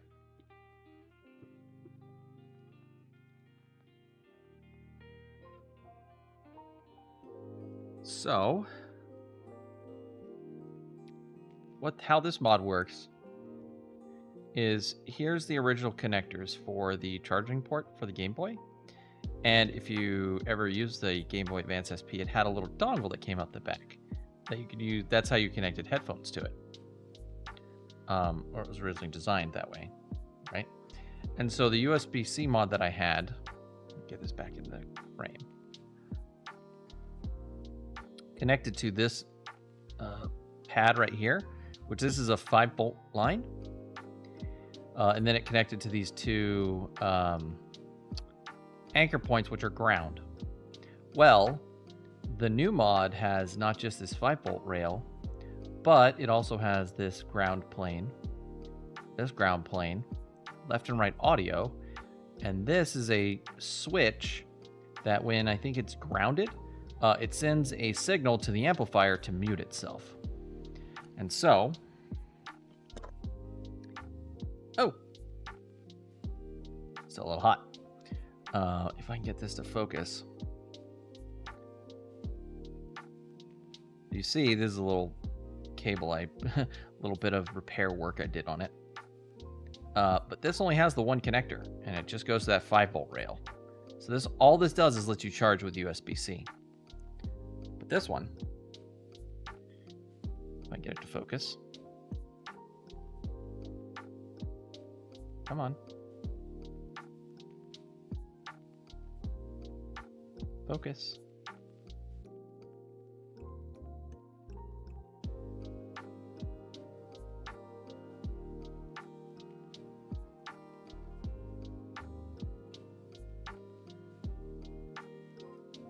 Come on, camera. You can focus. There we go. So you see this has all those pins. And so we can connect all of these functionalities to the USB-C port. Yeah, I only have this one lens on this camera. I might need to go buy a different lens for this particular application to make this better.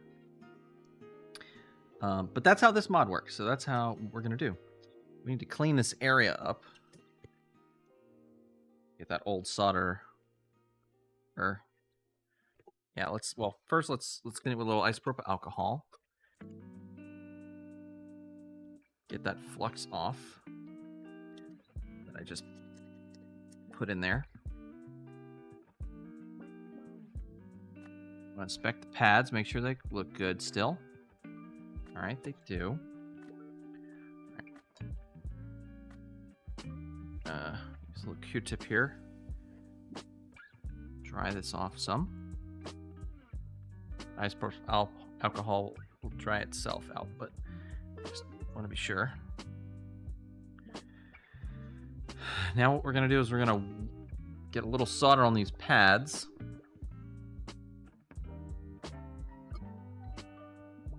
So we're just going to get a little flux on the tip of our syringe here.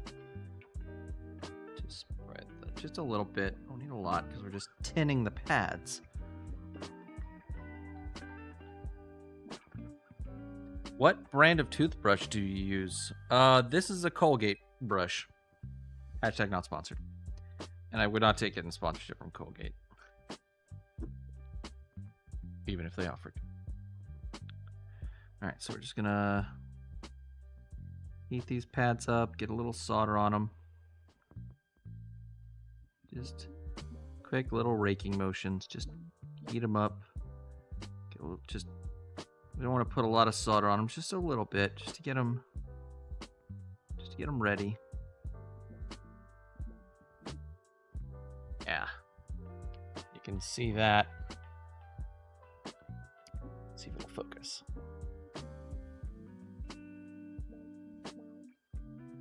See how they're nice and shiny now? Just a little bit of a hump. So now they're tinned. They got a little solder on them. It's going to make this next part a lot easier. Oh, actually we should do... yeah, we should tin the mod as well. So I'm going to put a little flux in here.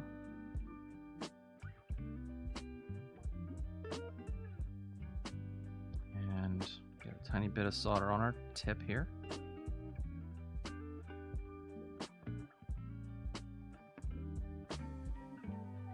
Just put a little solder in these little grooves. Oh, come on. There we go.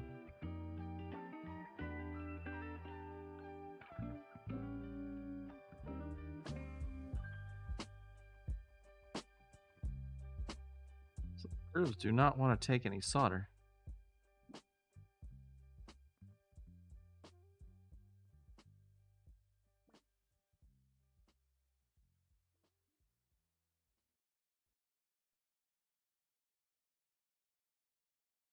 There we go. Do that on this side as well. Just get a little flux.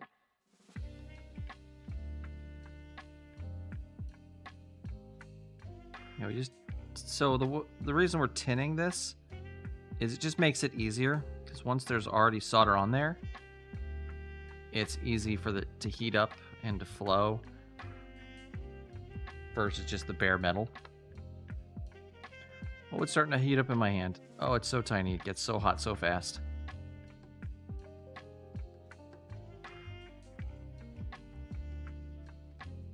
We don't want a ton. We just want a little bit, which is why we're only letting it pull what's on our tip of our iron off. Because, we don't want a ton of, like a big glob. We just want a little bit. Tiny bit. Just enough to get it a thin little layer of solder on there.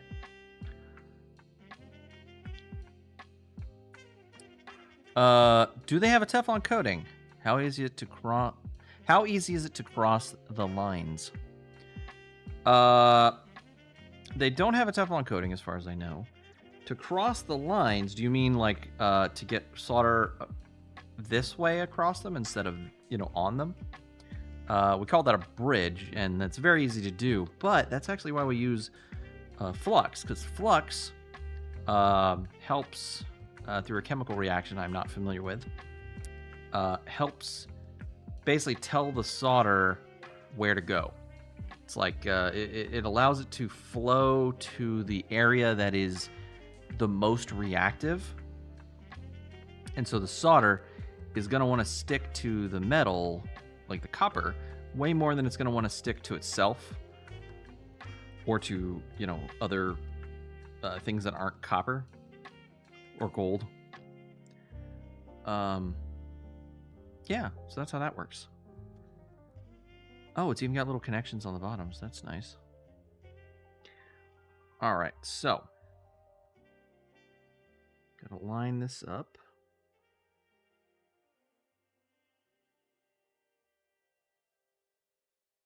Yeah, exactly. It's like makes it more more likely to go where we want it to go. All right, so I gotta line this up.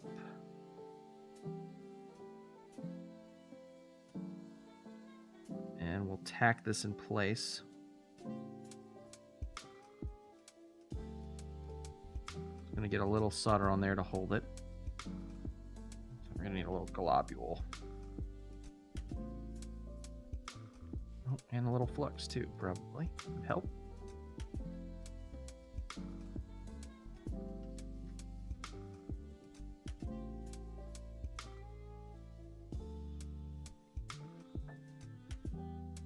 So a tack is just a little temporary bit of a hold. Ah, come on.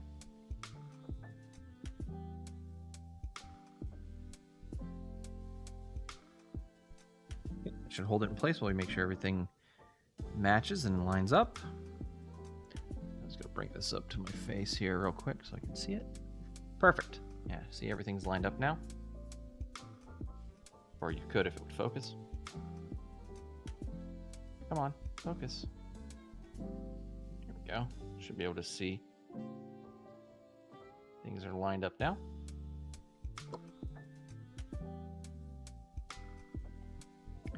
Oh, hey, welcome in, Yui. Liquid solder wants to stick to metal. Flux removes the oxide film on metal, which gives the solder better chances of sticking to the metal. Oh, that's awesome. Well, there we go. We have our chemical reason.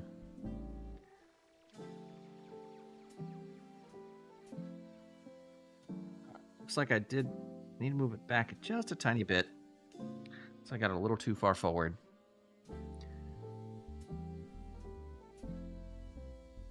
That's why we just tack it on so we can easily move it again if we have to.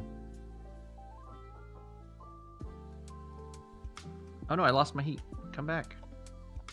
The soldering iron is very, very, like, antsy. It wants to cool back down really quickly.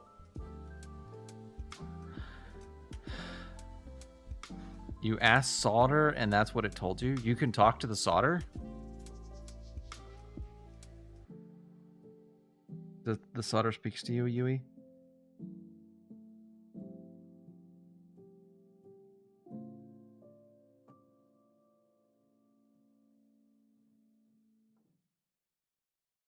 What else does the solder tell you?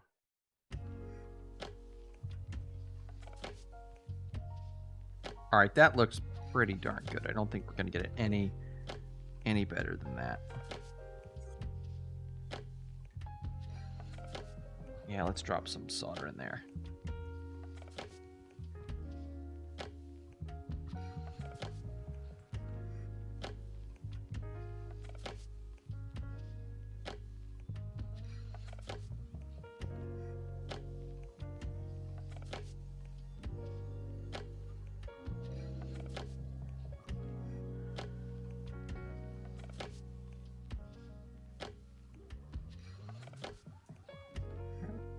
get some solder in here.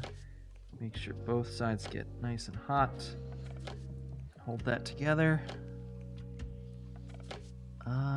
Yeah, that looks good. Looks like that's... I'm gonna add, since this is also what holds it to the board, I'm gonna really kind of go overboard with the amount of solder that goes into it, just to make sure it's nice and in there. Yeah, it looks great. That looks great. So, notice how much solder I beat it on there. Like it's just a bubble popping up through the bottom. Yeah. Let's see. So this ground plane is also used to hold it in place. So again, we want to make sure that's a strong joint. Plenty of material to work with.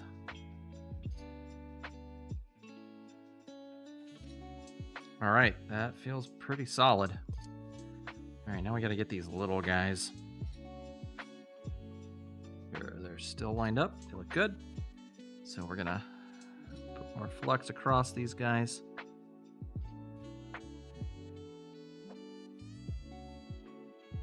Not gonna overdo it.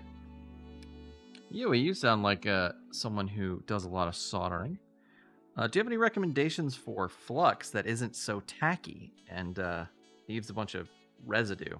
Because this stuff I'm using, this 247 solder, is really tacky, and it is hard to clean up and get clear of the board.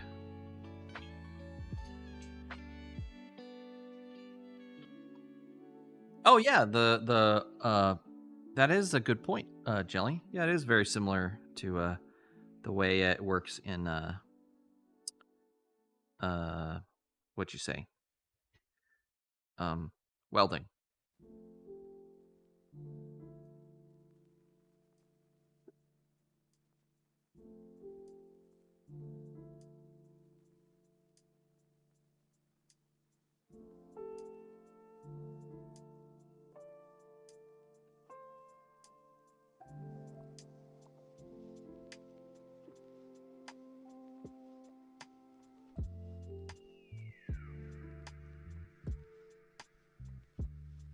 See if that made good connections. Let's look.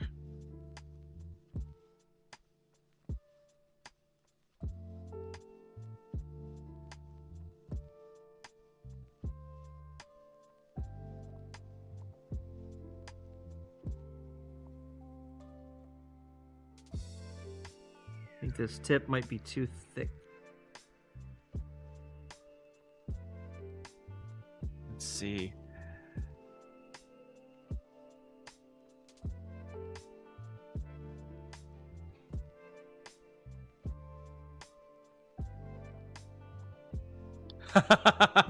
Oh, I've went through a lot of these tubes of this particular solder, but I also have a couple other of the pastes. Like, oh, let's see. Yeah, here's two pastes of solder I have. What kind is this?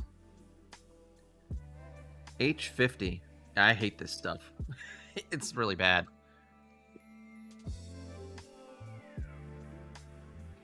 $20 Mule Team Borax. Oh, wow. Borax, that's cool. Let's see. I need to look at this under the microscope. Sorry, chat. Hold on. My chroma key is not working super well. Wonder why.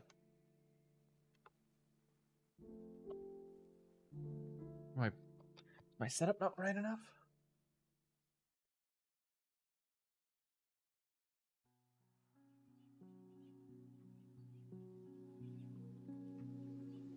Oh yeah, I think I wasn't bright enough.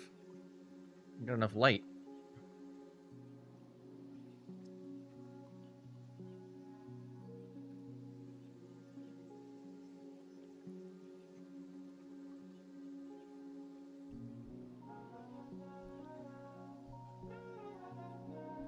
Let's fill light on 60%.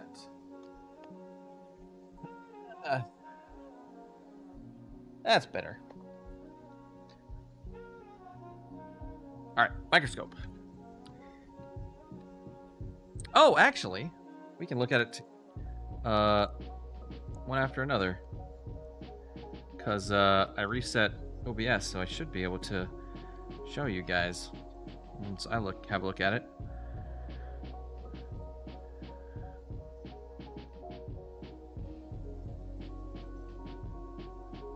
You guys can kind of look over my shoulder a little bit.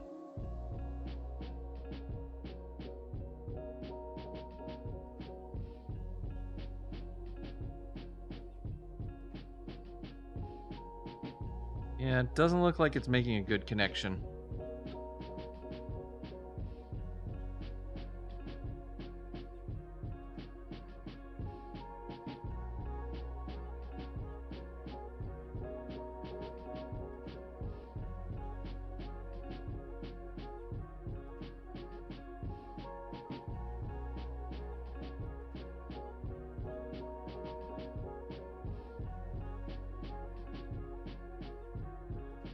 Yeah, so see, you can see the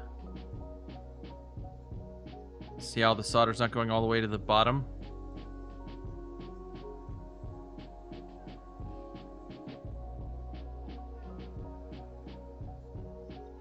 So we got to fix that. I think the fix is going to be letting my iron cool down and using a thinner tip.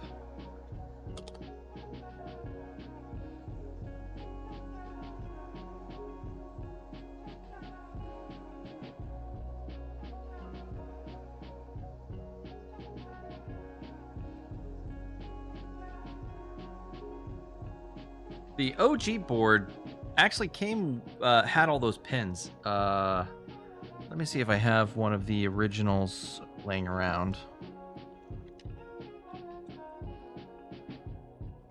Because this isn't factory. This is aftermarket. This right here. The original one from Nintendo uses all those pins. Do I have one laying around? I took 3 of them off. I should have one somewhere. Hanging out.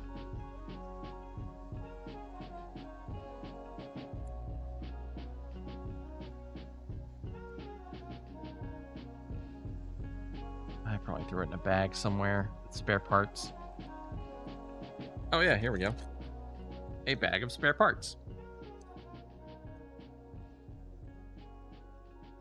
All right, here's the original connector from Nintendo. You can see, obviously it's not USB-C.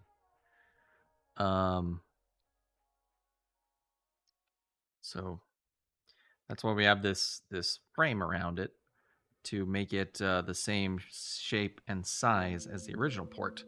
This original proprietary port has, what, 8 pins on it? And this was used as both a charging port and a headphone port. But you had to have a special adapter to get headphones to work. So I don't like proprietary adapters, especially for charging. And I went, goodbye. Took it off. Put this one on. But this one didn't use... This is like, I think, the only one that was available at the time I bought them. Since then, other people have made similar mods, which is cool. Like the one we're using today.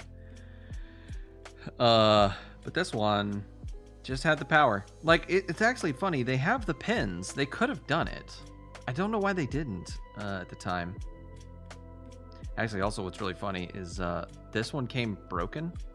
Like, not just that. I fixed that. But I also replaced one of these resistors here because it came with one of them broken. I remember emailing Handheld Legends, being like, "Hey, I got this thing and it's missing a resistor." I'm like, "Oh no, we can, send it back. We'll send you a new one." And then I emailed them back the next day, and I'm like, "Yeah, never mind. I actually had the exact size and kind of resistor, so I just put one on myself, and it worked great." I'm like, "Are you sure you can still send it back?" And I'm like, "Nah, we're good." It's just a little resistor. It was like 2 little like boop boop bits of solder, and I was done. All right, let's see. How cool are you yet? Oh, you're still pretty warm. Don't do this at home. Wait till your iron has fully cooled before you do anything. I am I am doing a bad, dumb thing.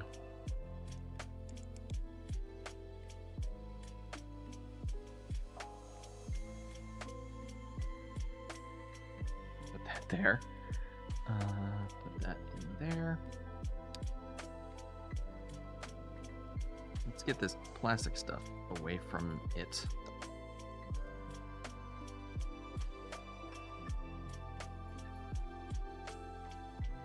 So, also, if you're wondering, I am not a trained professional. Even better reason not to attempt what I do. I am just some idiot from the future who doesn't know what he's doing. So I am especially not someone to be emulated.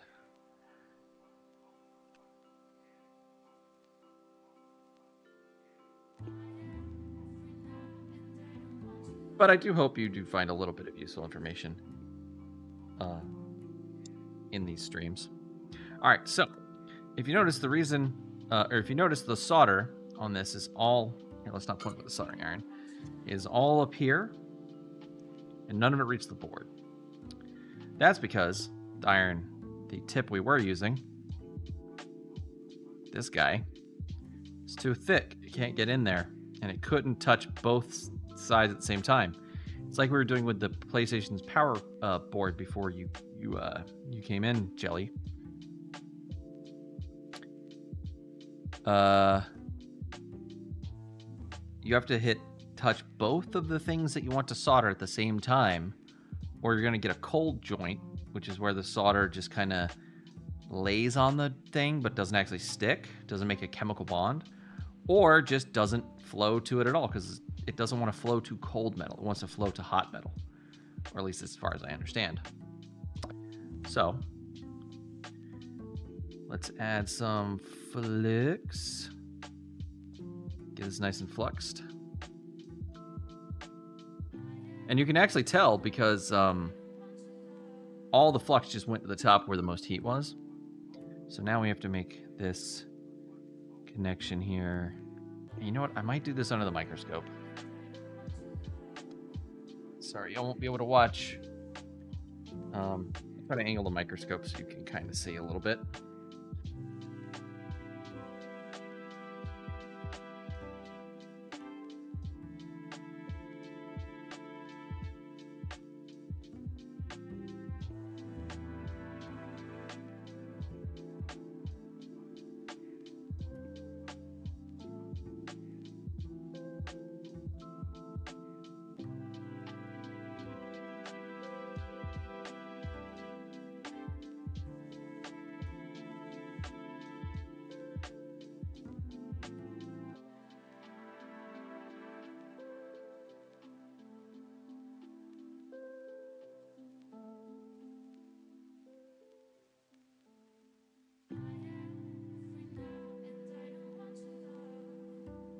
I don't have enough solder in there.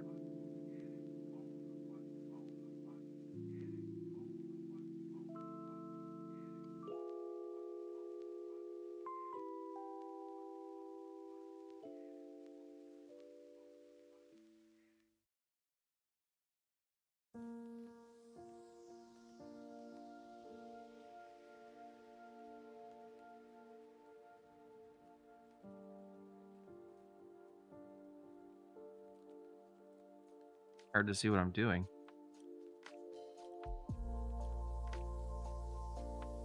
There we go.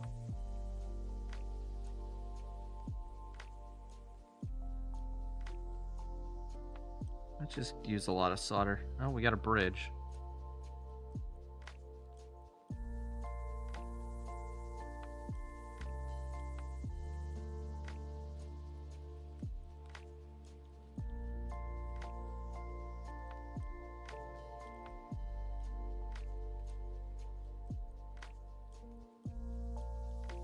It's like it's wicking the heat away so fast. I need to turn my iron up a bit. Let's go 580. I am well ventilated.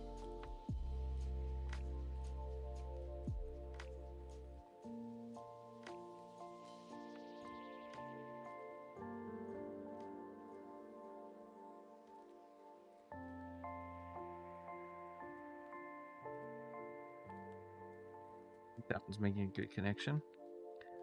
We'll come back to those ones that got bridged in a second.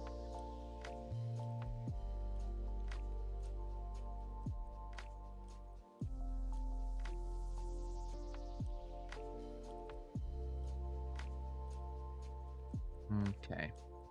So we got a problem here. And I think you guys can see it on the camera. But we've got a triple bridge there and a regular double bridge there. So try to suck up a little of that solder with a wick.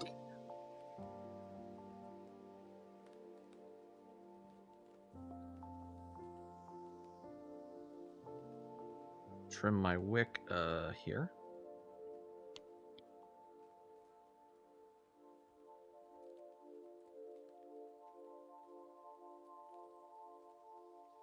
We might do before we do the wick is we might try getting solder off the iron, adding a good amount of flux,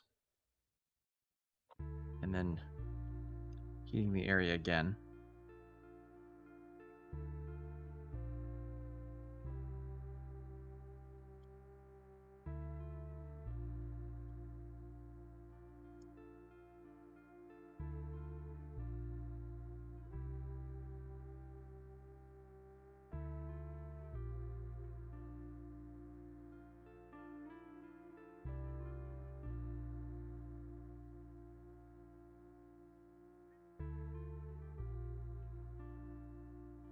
That's just too much solder. Dang it.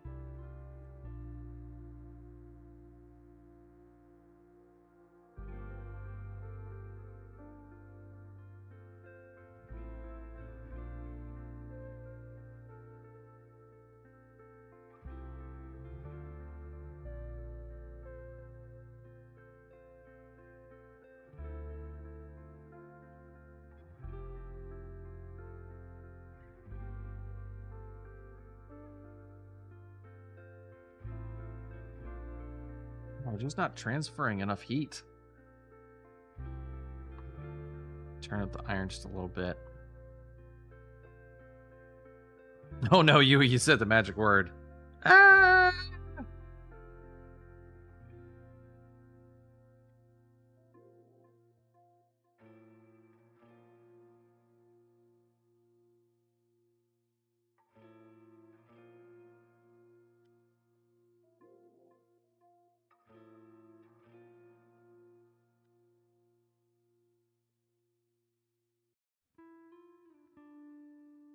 Dang, I'm just like getting nowhere with this.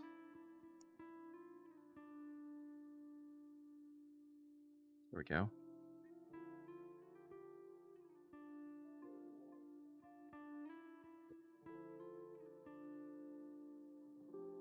Legendary_jelly. I may be a cuddly teddy bear, but I can handle a soldering iron like a pro. Just don't tell Retro.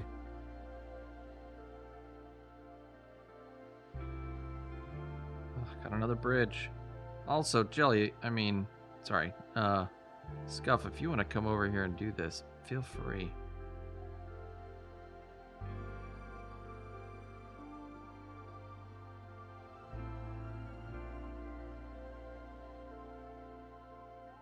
Oh, there we go. Oh, the third one's not looking great.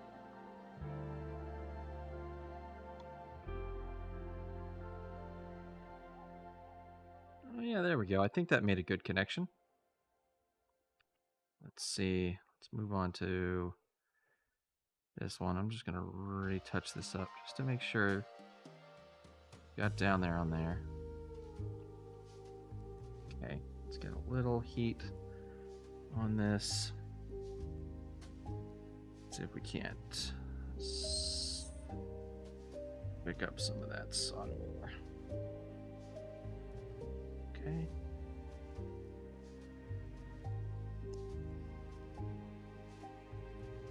That looks good. Let's just run through these one more time.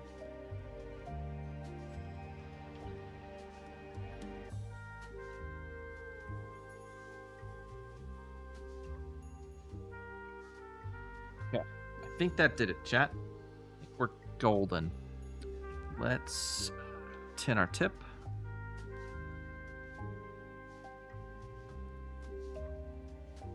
It's good. All right, and I'll go ahead and grab. Our connection here, so y'all can see what I did. A little more detailed.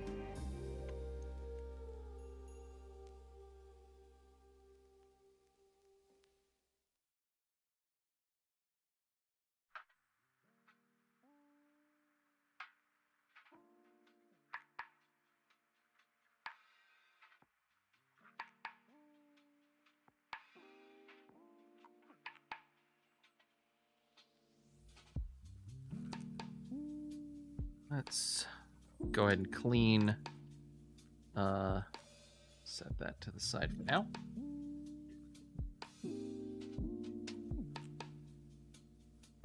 Something nice there to look at. All right, let's put a little isopropyl alcohol on there. Scrub this up, get it clean, so we can inspect our work.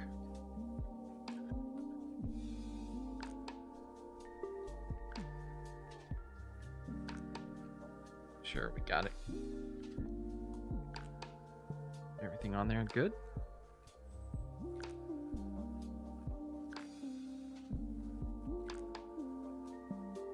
Quick naked eye visual inspection. Looks good. Let's get it under the microscope.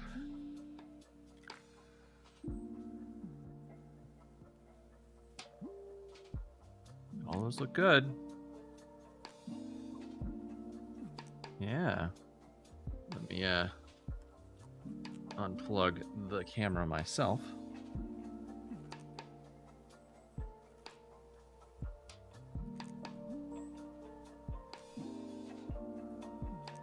Whoops, I forgot as soon as you unplug it turns off. A little wonky on the right. Let's have a look. Left looks good. Center looks good. Yeah, it is a little wonky. Looks like it's off to the... It's like a little bit ajar. But I think overall it is a good, solid connection. So I'm going to leave it. And we'll test it further when we get everything together. Let me make sure everything lines up. I want to make sure all the parts fit before we go any further. So that'll be the true test if I misaligned it. So we'll put it in the case with the little spacer. Make sure everything lines up.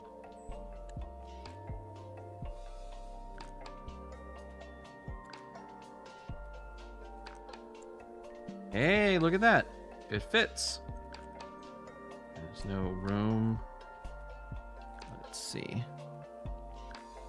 Put the top case on. Just double check, make sure everything is going according to plan.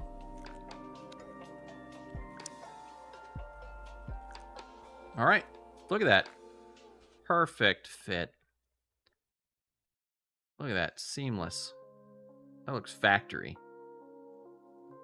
Nice. Yeah, it doesn't stick out any. Nice.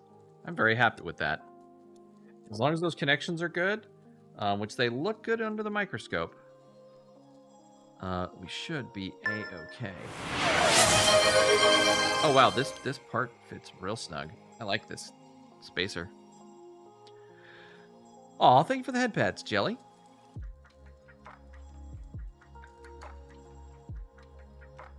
Did the animation actually play this time? We've been having problems with OBS. OBS actually crashed earlier.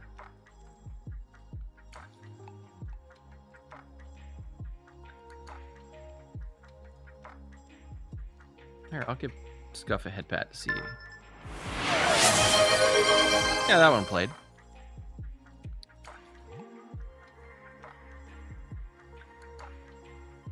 Animation played? Okay, cool, cool, cool. I should have waited for your response. I'm sorry. All right, so we got that one.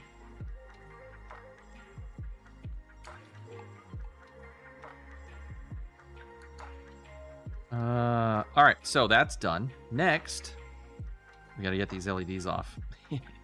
So we know the bottom one is the charging LED.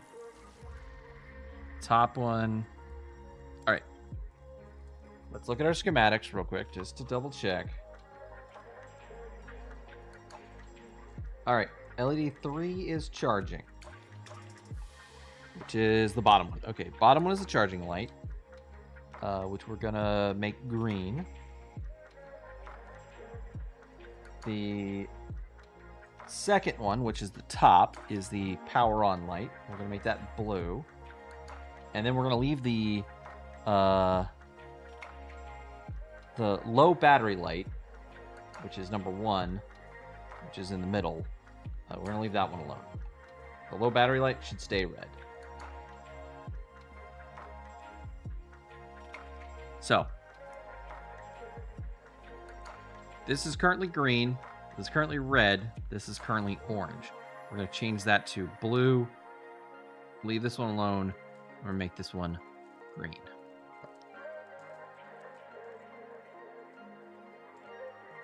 Where's my battery?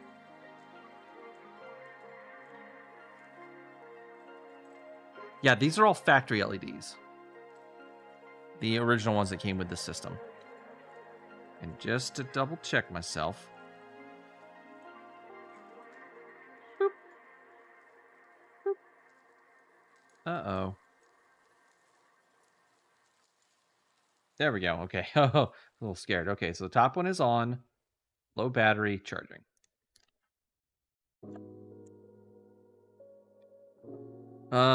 So these guys are itty bitty, teeny tiny, eensy weensy little things. So let's lower our power down to like 540. And we're just gonna cover this area in flux. I might have to do this under the microscope, but I might be able to get them off without being under the microscope.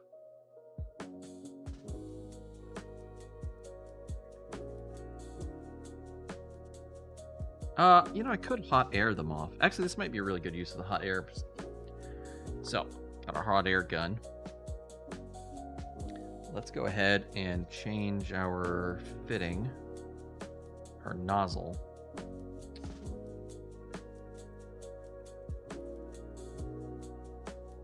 And let's turn the soldering iron off if we're not going to use it. These are LEDs we're going to be using. Teeny tiny eensy weensy little things. So take this off. This is the one we're using to get the chips off last time. We're going to use this tiny little thin nozzle one. You know what? I'm going to take this opportunity to switch this out. I don't like that this is over here like that. Move to the other side.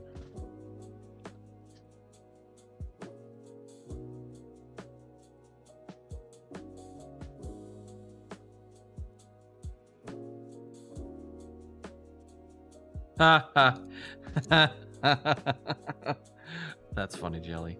That was a good one. I gotta hand it to you.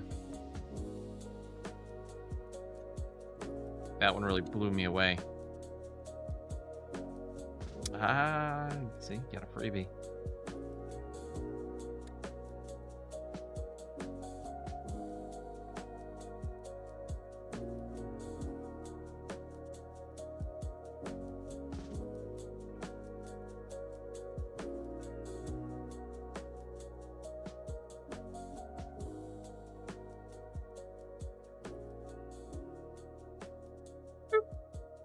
Okay, that could be a little tighter.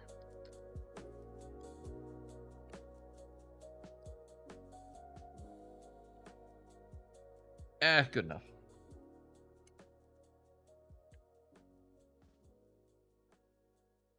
Only has to be on there strong enough to not get blown off. And we're not using very high air pressure because we don't want to just blow every little component off the board. So, we're gonna do, take our hot air gun. Oh, actually, hold on, before we do that, let's just do a little extra precaution, because I don't want to have a bunch of melted plastic. Oh, you're winded. Nice, good comeback.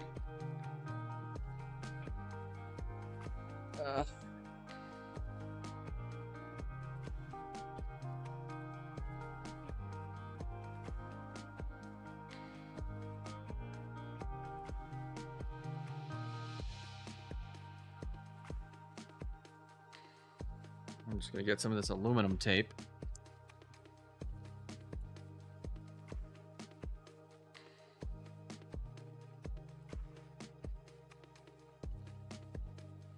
I'm gonna cover up this piece of plastic here so that it doesn't get melted as easily. It'll still get melted if we leave the heat on that area for too long, but this way it should, the aluminum will be able to wick away just enough of the heat to keep the plastic under melting. Uh-oh. So hard to use tape with gloves on.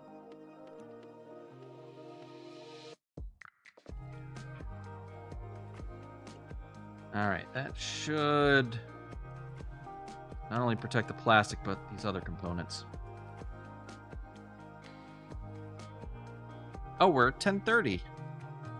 Oh, that means we need to wrap things up here. Wow, time really flies. Alright, let's get these LEDs done, and then we'll save the rest for next time. So we just go over, just moving the heat around.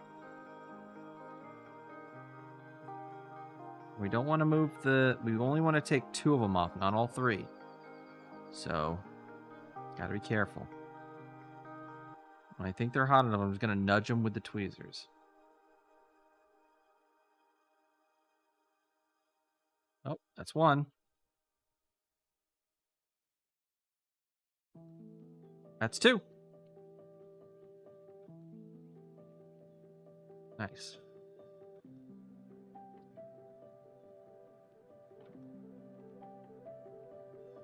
Right. Set our hot air gun over there so it can cool.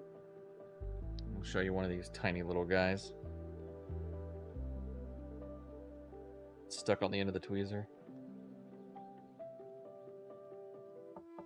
Come on, focus.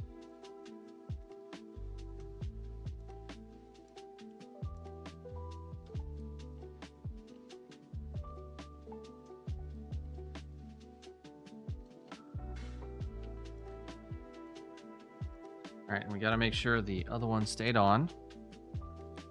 Oh, it didn't even budge an inch. That's awesome.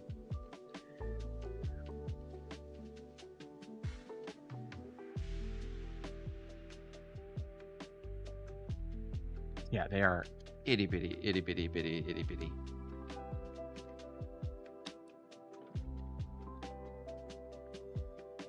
Now we're gonna do the same thing to get them back on. We're gonna use hot air. These are our greens. This is going to go down here for charging. Oh boy. This is going to be difficult. I got to get this out of here first. These actually came to me in the packaging they use for the automated pick-apart machines. That little machine comes by and grabs them and moves them and puts them in place.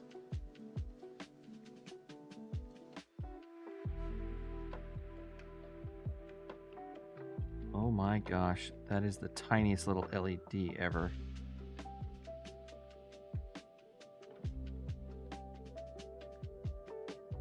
And it's gone.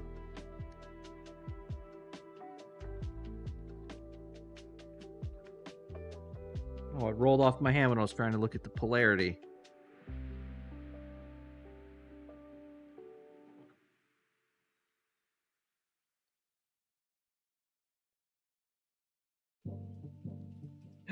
Oh, I caught it. I recovered it. Okay, let's not do that again. Oh, third time. Okay. Let's not put it on the glove anymore. It's like the glove's like a little bounce pad. It just pew, like a trampoline.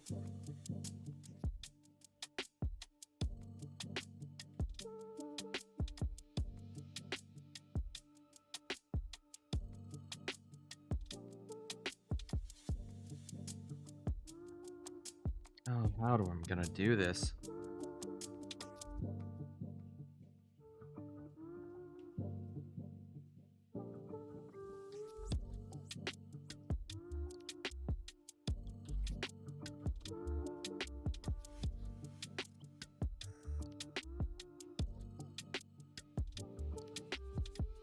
Oh, what's the polarity on the board? Okay, the triangle's pointing this way with the line here. So we gotta...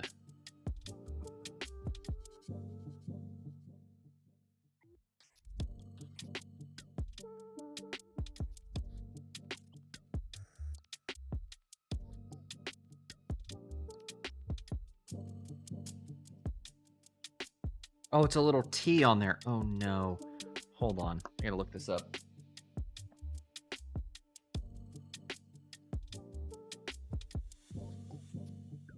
And it's gone.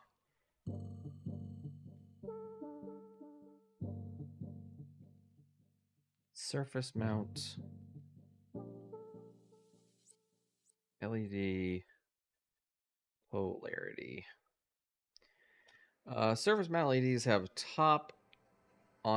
LEDs on top have a cathode negative marking and a cathode negative chamfer. The bottom has cathode negative indicators through hole LEDs. Cathode mark.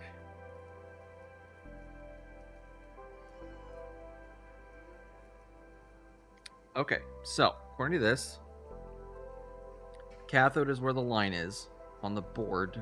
Wow, I was doing that with that on the tweezers. So this side is where we need the cathode. And the cathode is where there's like a T on the back of this thing. And where the T, like, trunk points is the cathode. So we need to put this guy on... Let's line it up here.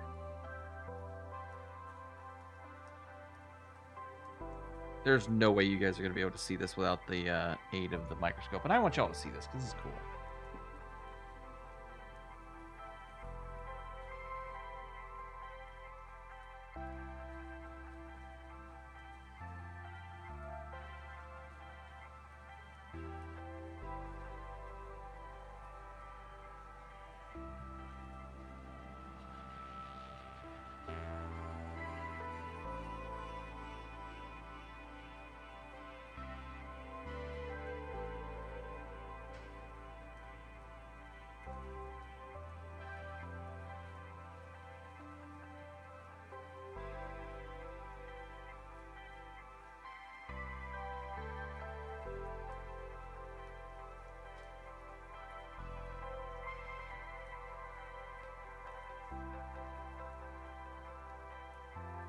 There it goes.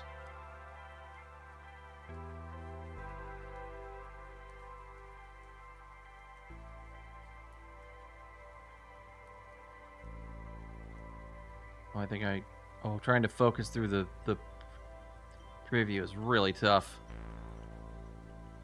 Yeah, can you see that? So this is the back side of it.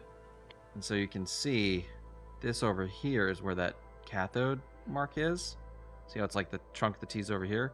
So this side needs to be the outside of the motherboard, and this is the side that needs to be the inside of the motherboard. Also, look how tiny it is compared to my tweezers. It's so tiny. Such a tiny little guy. So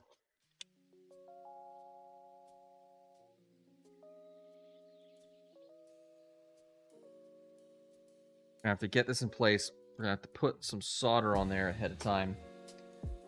Plenty of flux and pray.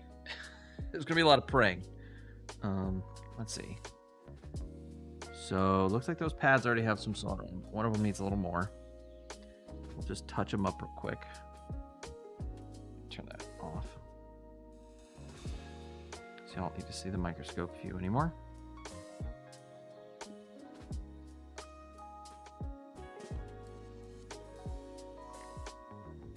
One second, I just gotta check in. Because we are a little over.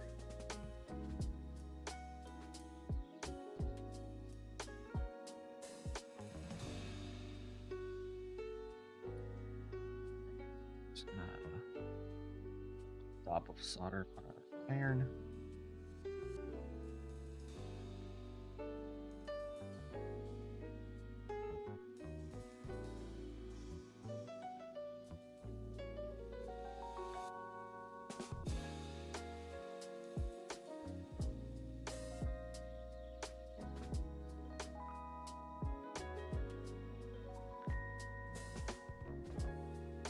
All right, got some fresh solder on there.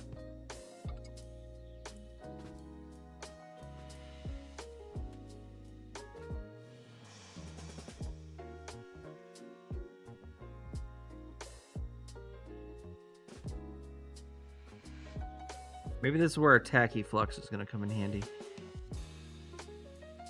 So I've got the green one. This was the green LED, wasn't it? Yes, green. So this is going to go here.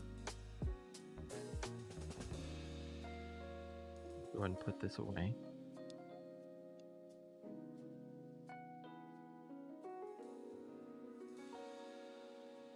Get back in the packaging.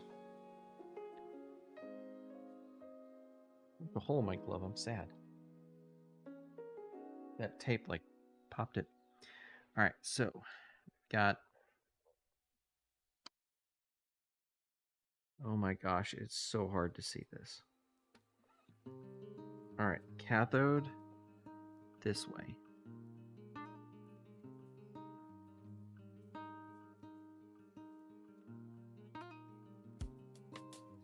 Oh.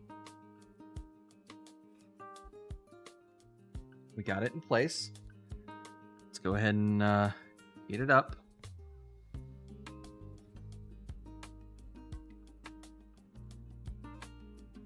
My tweezers are blunt. Oh. Yeah, I need to get better tweezers.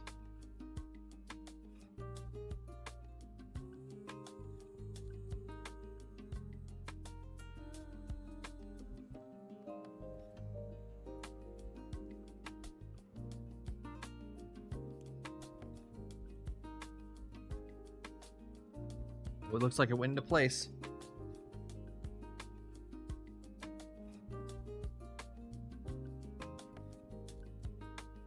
Yeah, I'll chat it. We did it. Got it into place.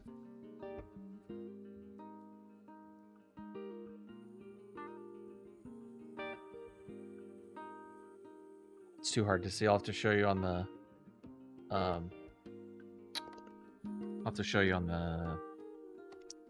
what's it called? Microscope here in a second. But that one worked. That one went right into place. As soon as it got hot enough, it fell right into place. Because the solder that was already on the joint, that was already on the pad, since there was already solder there, when the flux, when the solder got hot enough to melt, it made contact with those pieces of metal on the LED, and kind of made contact with the LED, the little metal bits, and just sucked it into place. So I could tell exactly when it went down because it moved, but it moved like perfectly into like an exact like 90-degree angle to the joint. So I was like, I knew it had gone into place. Hot air definitely is the way to go.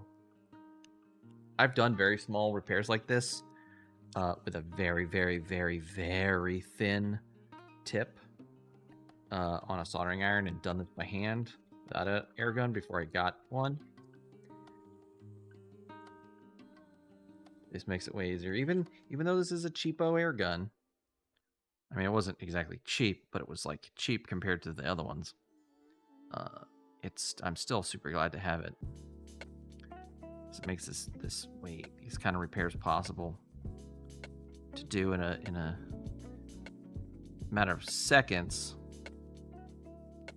versus like, oh, the tedium of trying to solder something that tiny. All right, getting this thing out of this package is so hard. Peel this film back, drop it, and hope it doesn't fly away. If you could, it's right there. This is our blue one.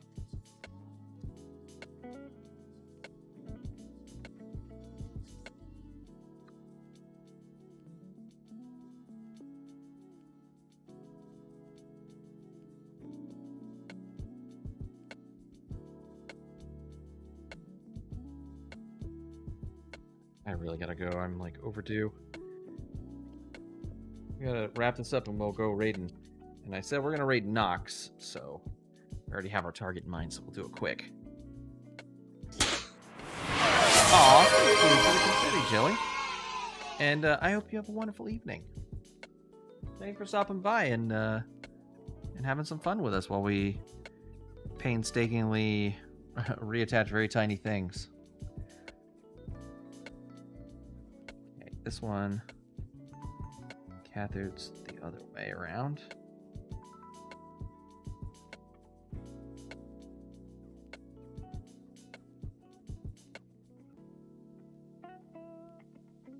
Okay.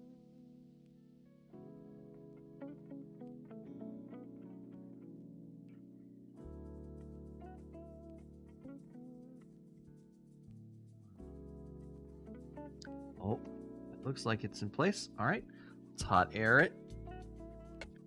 Thank you very much, Jelly. Again, thank you for coming by. I really appreciate it.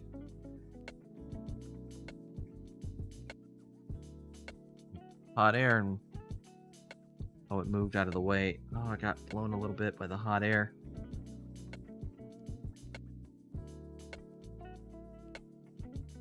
Oh, it jumped into place. I think that got it. Ooh, hot. Oh, that looks like it's on there. Let's grab the microscope.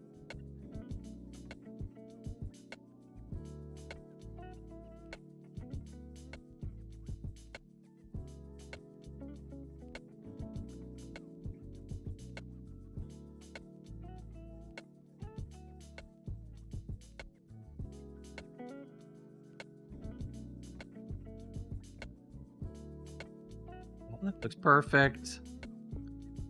They both look perfect. All right, I'm going to clean them up, and then I'll show you guys, and then we're going to wrap things up.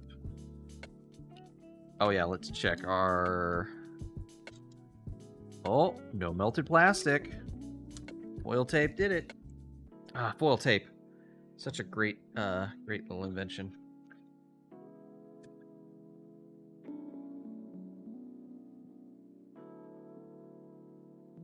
There. Okay. Oh. And oh. Just put all of this on here.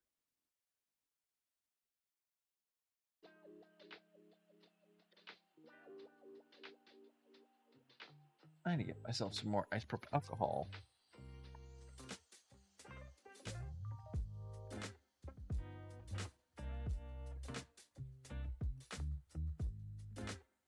You can really still see the difference between the new one and the old one. The old one's like all amber colored because it's old and been, you know, seen some things.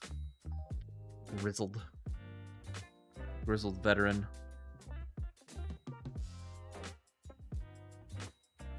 Of many long road trips and gaming sessions. And hopefully it will continue to serve well.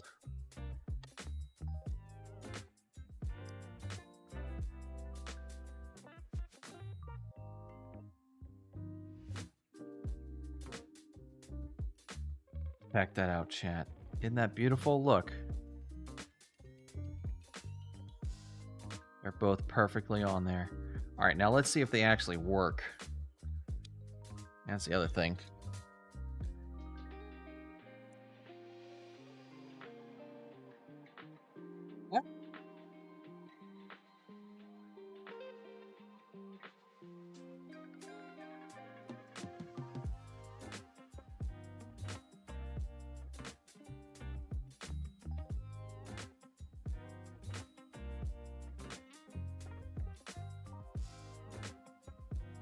So we should be able to see.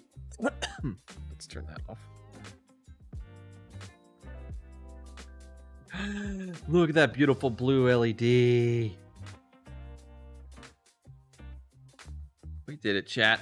We did it. Yeah. Nice blue LED. I'll go plug it in to the USB-C port and see if it works.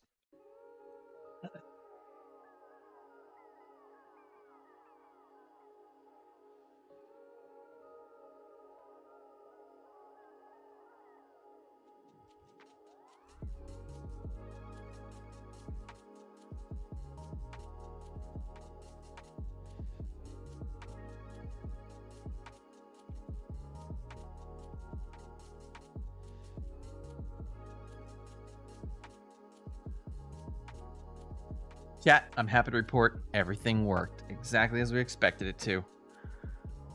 All right, that is awesome. All right, let's get over to our end screen so we can get out of here. Thanks everybody for coming. We had such great successes today. We fixed a PS2 Slim. We also got a lot of progress done on this Game Boy Advance SP for the clear case. So I'm really excited. I'm really happy about that. I think we did great today. So thanks for coming by. Let's go ahead and run those credits.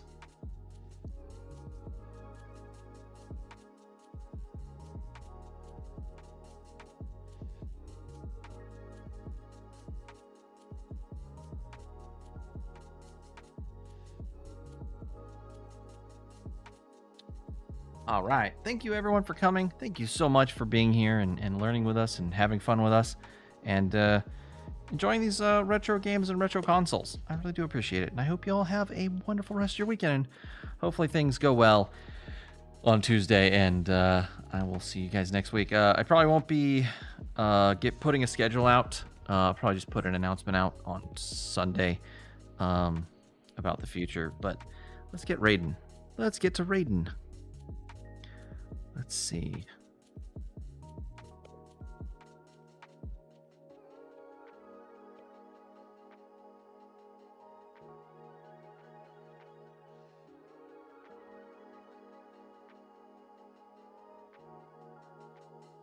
How many of y'all out there are ready to raid?